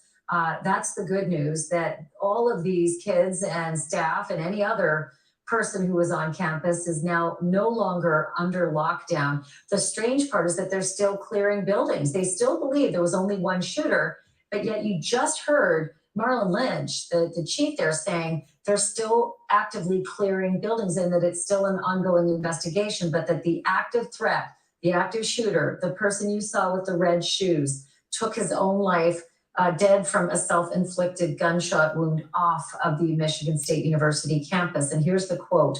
It is a nightmare that we're living tonight, Chris Rosman said. He also said there's so much healing that will still need to take place because 3 people lost their lives tonight and 5 are fighting for theirs in the hospital. We don't know whether they are students. He couldn't give any updates as to the identifications of these victims, but he did give us this. 2 of the fatalities were located at Berkey Hall. 1 of the fatalities was at the University Union building, and there was no clarity on where the 5 injured were located. But this is important. There were only 2 locations. All of that other information about an additional shooting site at Hubbard Hall, that was not true. That's what happens. All of a sudden, there's just so much frantic reporting going around, and it's like a game of telephone. It just takes on a life of its own. A few other things, they are still IDing the victims. They have no idea at this point what on earth was the motive. I'm not sure, Sandy. Why did this man do this? Why did he take 3 innocent lives and potentially, and God forbid, more? What did he have in mind? Who was he to these kids or these adults, whoever it was that, he just needlessly ended their worlds and left so many victims, in their wake? We have no idea. There's no knowledge of an affiliation of this suspect to any of those who were killed or injured tonight. They still don't even have the ID on this suspect yet. Whether that means they're still processing whatever they found on his person or whether there was nothing on his person, we just don't know that. But no personal information available at this point about the victims, either the dead or those who are still fighting for their lives. Maddie Brown is a student who's been under lockdown. It was over 4 hours and now it has been lifted. Maddie, are you still there? I know you were waiting all through that news conference. Can you hear me? Yes, hello. Hi, how are you? Are you okay? I'm okay now. How has this night been for you? I know it's been long, but how are you, how do you look at it in retrospect? I mean, it's kind of crazy. I kind of had a unique experience because I was just coming home from my house because I went home for the weekend. And I was on the Amtrak train, and around 8:30, people started talking about stuff, and I heard some stuff about an active shooter near the Union, and I kind of thought nothing of it. I just went online to see if obviously there was any information about it, and that's what there wasn't. And I got off the train, and some girls just told me that I needed to be careful. I had my Uber, I got my Uber, and I probably got back to my door around 8:50. I got upstairs, all the lights were off and stuff, doors were locked, and I walked in to say hi to my friends, and they were all crying, and we sheltered in the bathroom for probably 4 hours. It was just scary because, obviously we were hearing lots of things from lots of different people. Maddie, can you hold your phone in a different position? It's a little muffled and I'm having trouble hearing you. Did you say that you have a son? No. Okay, wait, so it was, you said roommates and then I couldn't quite hear, who did you shelter with in the bathroom? Yeah, so I sheltered with my roommate and all of our friends that live on our floor. Okay, and how many were you in that bathroom? 9. 9 of you? Yeah. And how long were you in the bathroom? I believe it was 3 hours to 4 hours. Holy cow. And so, I mean, obviously I'm hoping you're out now. You heard that active threat is now over, correct? Yes, yeah. And what did you and your roommates all do? Did you just disperse to your rooms or are you just sort of decompressing together and assessing what you've been through? Kind of. After about the 4 hours, we moved into the bedroom. We kept all the lights off. We were still talking very quietly. In just a sense so that nobody would hear us and we would still hear noises. For a while we were hearing keys jingle and footsteps walking around in the hallway, which was scary, so we weren't going to go do anything.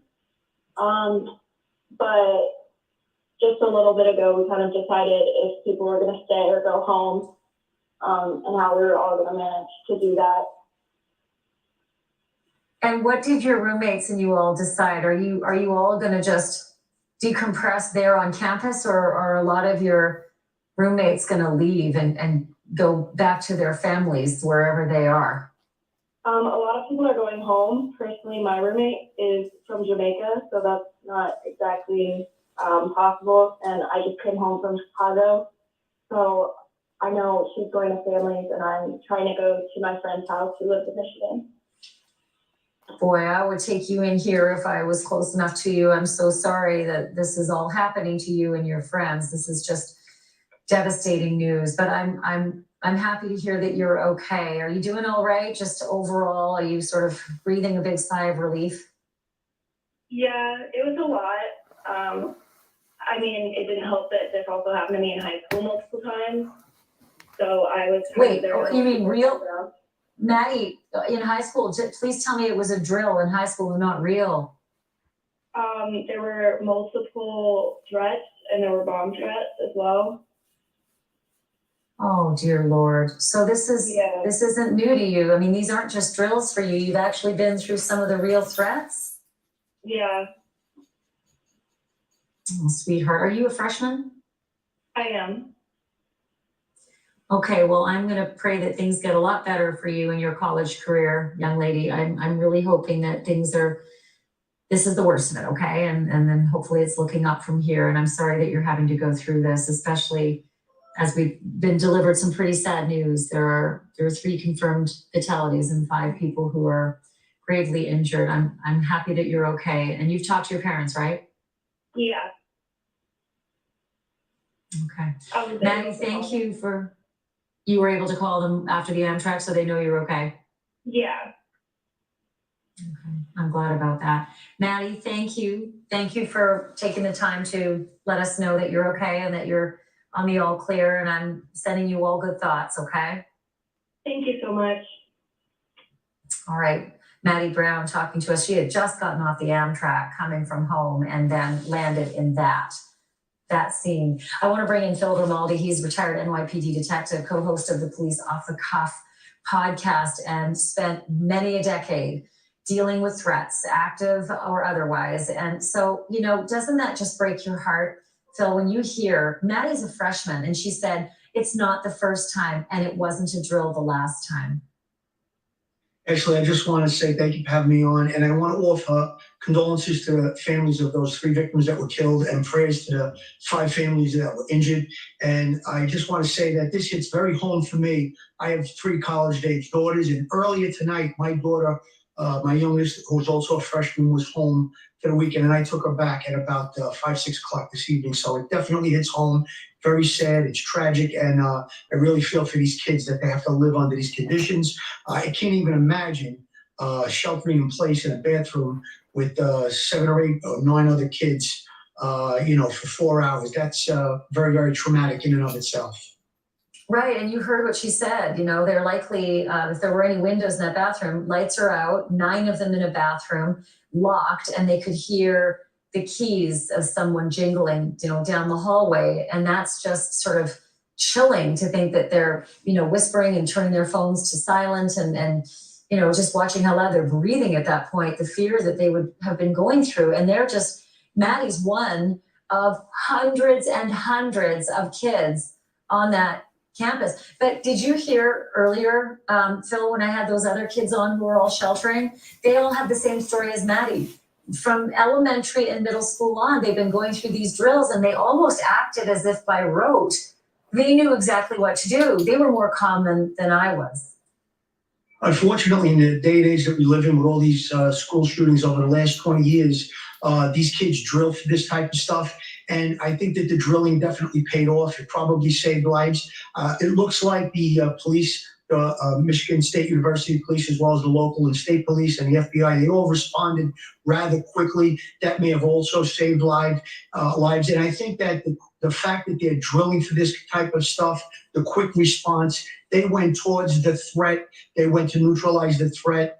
Unfortunately, the perpetrator made it to another building and did some more shooting there. But then when he was confronted by the police, the cowardly thing that he did, he killed himself. And I guess the investigation is going to be right now into identifying who he is and possibly coming up with some type of a motive. I mean, that's the big question. Why and how on earth does someone do this? I only have like a little bit over a minute left, but I did want to ask from your police expertise, Phil, they said they're still clearing buildings. If they believe there's only one shooter and he has, died from a self-inflicted gunshot wound, why are they still clearing buildings? Well, that's just a matter of erring on the side of caution. All indications are that there's one shooter in this case. But since there's a lockdown in place, there's numerous law enforcement officers have responded there. They will do a complete and total search of every inch of that campus until they are satisfied that there are no other threats lingering in the area. And I agree with that very much so, that they should do that search and clear every inch of that building, of that campus, before they call it 100% clear. Phil Grimaldi from the Off the Cuff Police podcast. It's a good one, and you're a great cop. Thank you, sir. I appreciate your expertise. Thank you so much, and thank you for having me. You are so welcome. I just want to say, forgive me for these last 3 hours. I feel like I wasn't a news anchor. I sort of feel like I was a mom, because I had all these kids on, and they were all freshmen. They were all 18. And they're sheltering in place, and I'm asking them for their perspective and their eyes and ears. And I'm so frustrated and angry that I have to do that. And I hope I got you the information that you needed. But, I hope you were able to feel what they were feeling, because that's what they've gone through. This is their reality. This is their normal. Thank you for being with us, with News Nation, through all of this. Please stay tuned. Chris Cuomo's coming up next, and we'll see you right back here at 10 o'clock Eastern tomorrow night.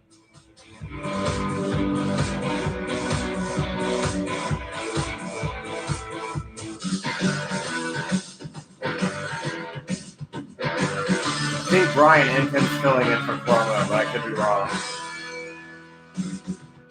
Hey everybody, I'm Chris Cuomo, and you are live with me here in Kyiv, Ukraine. It's dark because they don't have many lights on at night because air raid sirens are a reality. All right. Bombing is an occasional reality. And then all right, everybody, this was not what we expected to do tonight, but we did. So normally I would say that I will see you guys tomorrow. Hopefully they'll cover the Idaho stuff, but it's Valentine's Day, so you may or may not see me. If you don't follow me after this, please do. I don't usually pander for followers, but I try to keep things accurate, and I do stream this kind of stuff when I can. So it was an intense night. It's very sad. So we never found out because there was a mass shooting. Well, happy Valentine's Day in Australia. So you guys all have a great, great night. Thank everybody for being so cool, and we will see you guys again soon. And like I said, please follow if you don't already.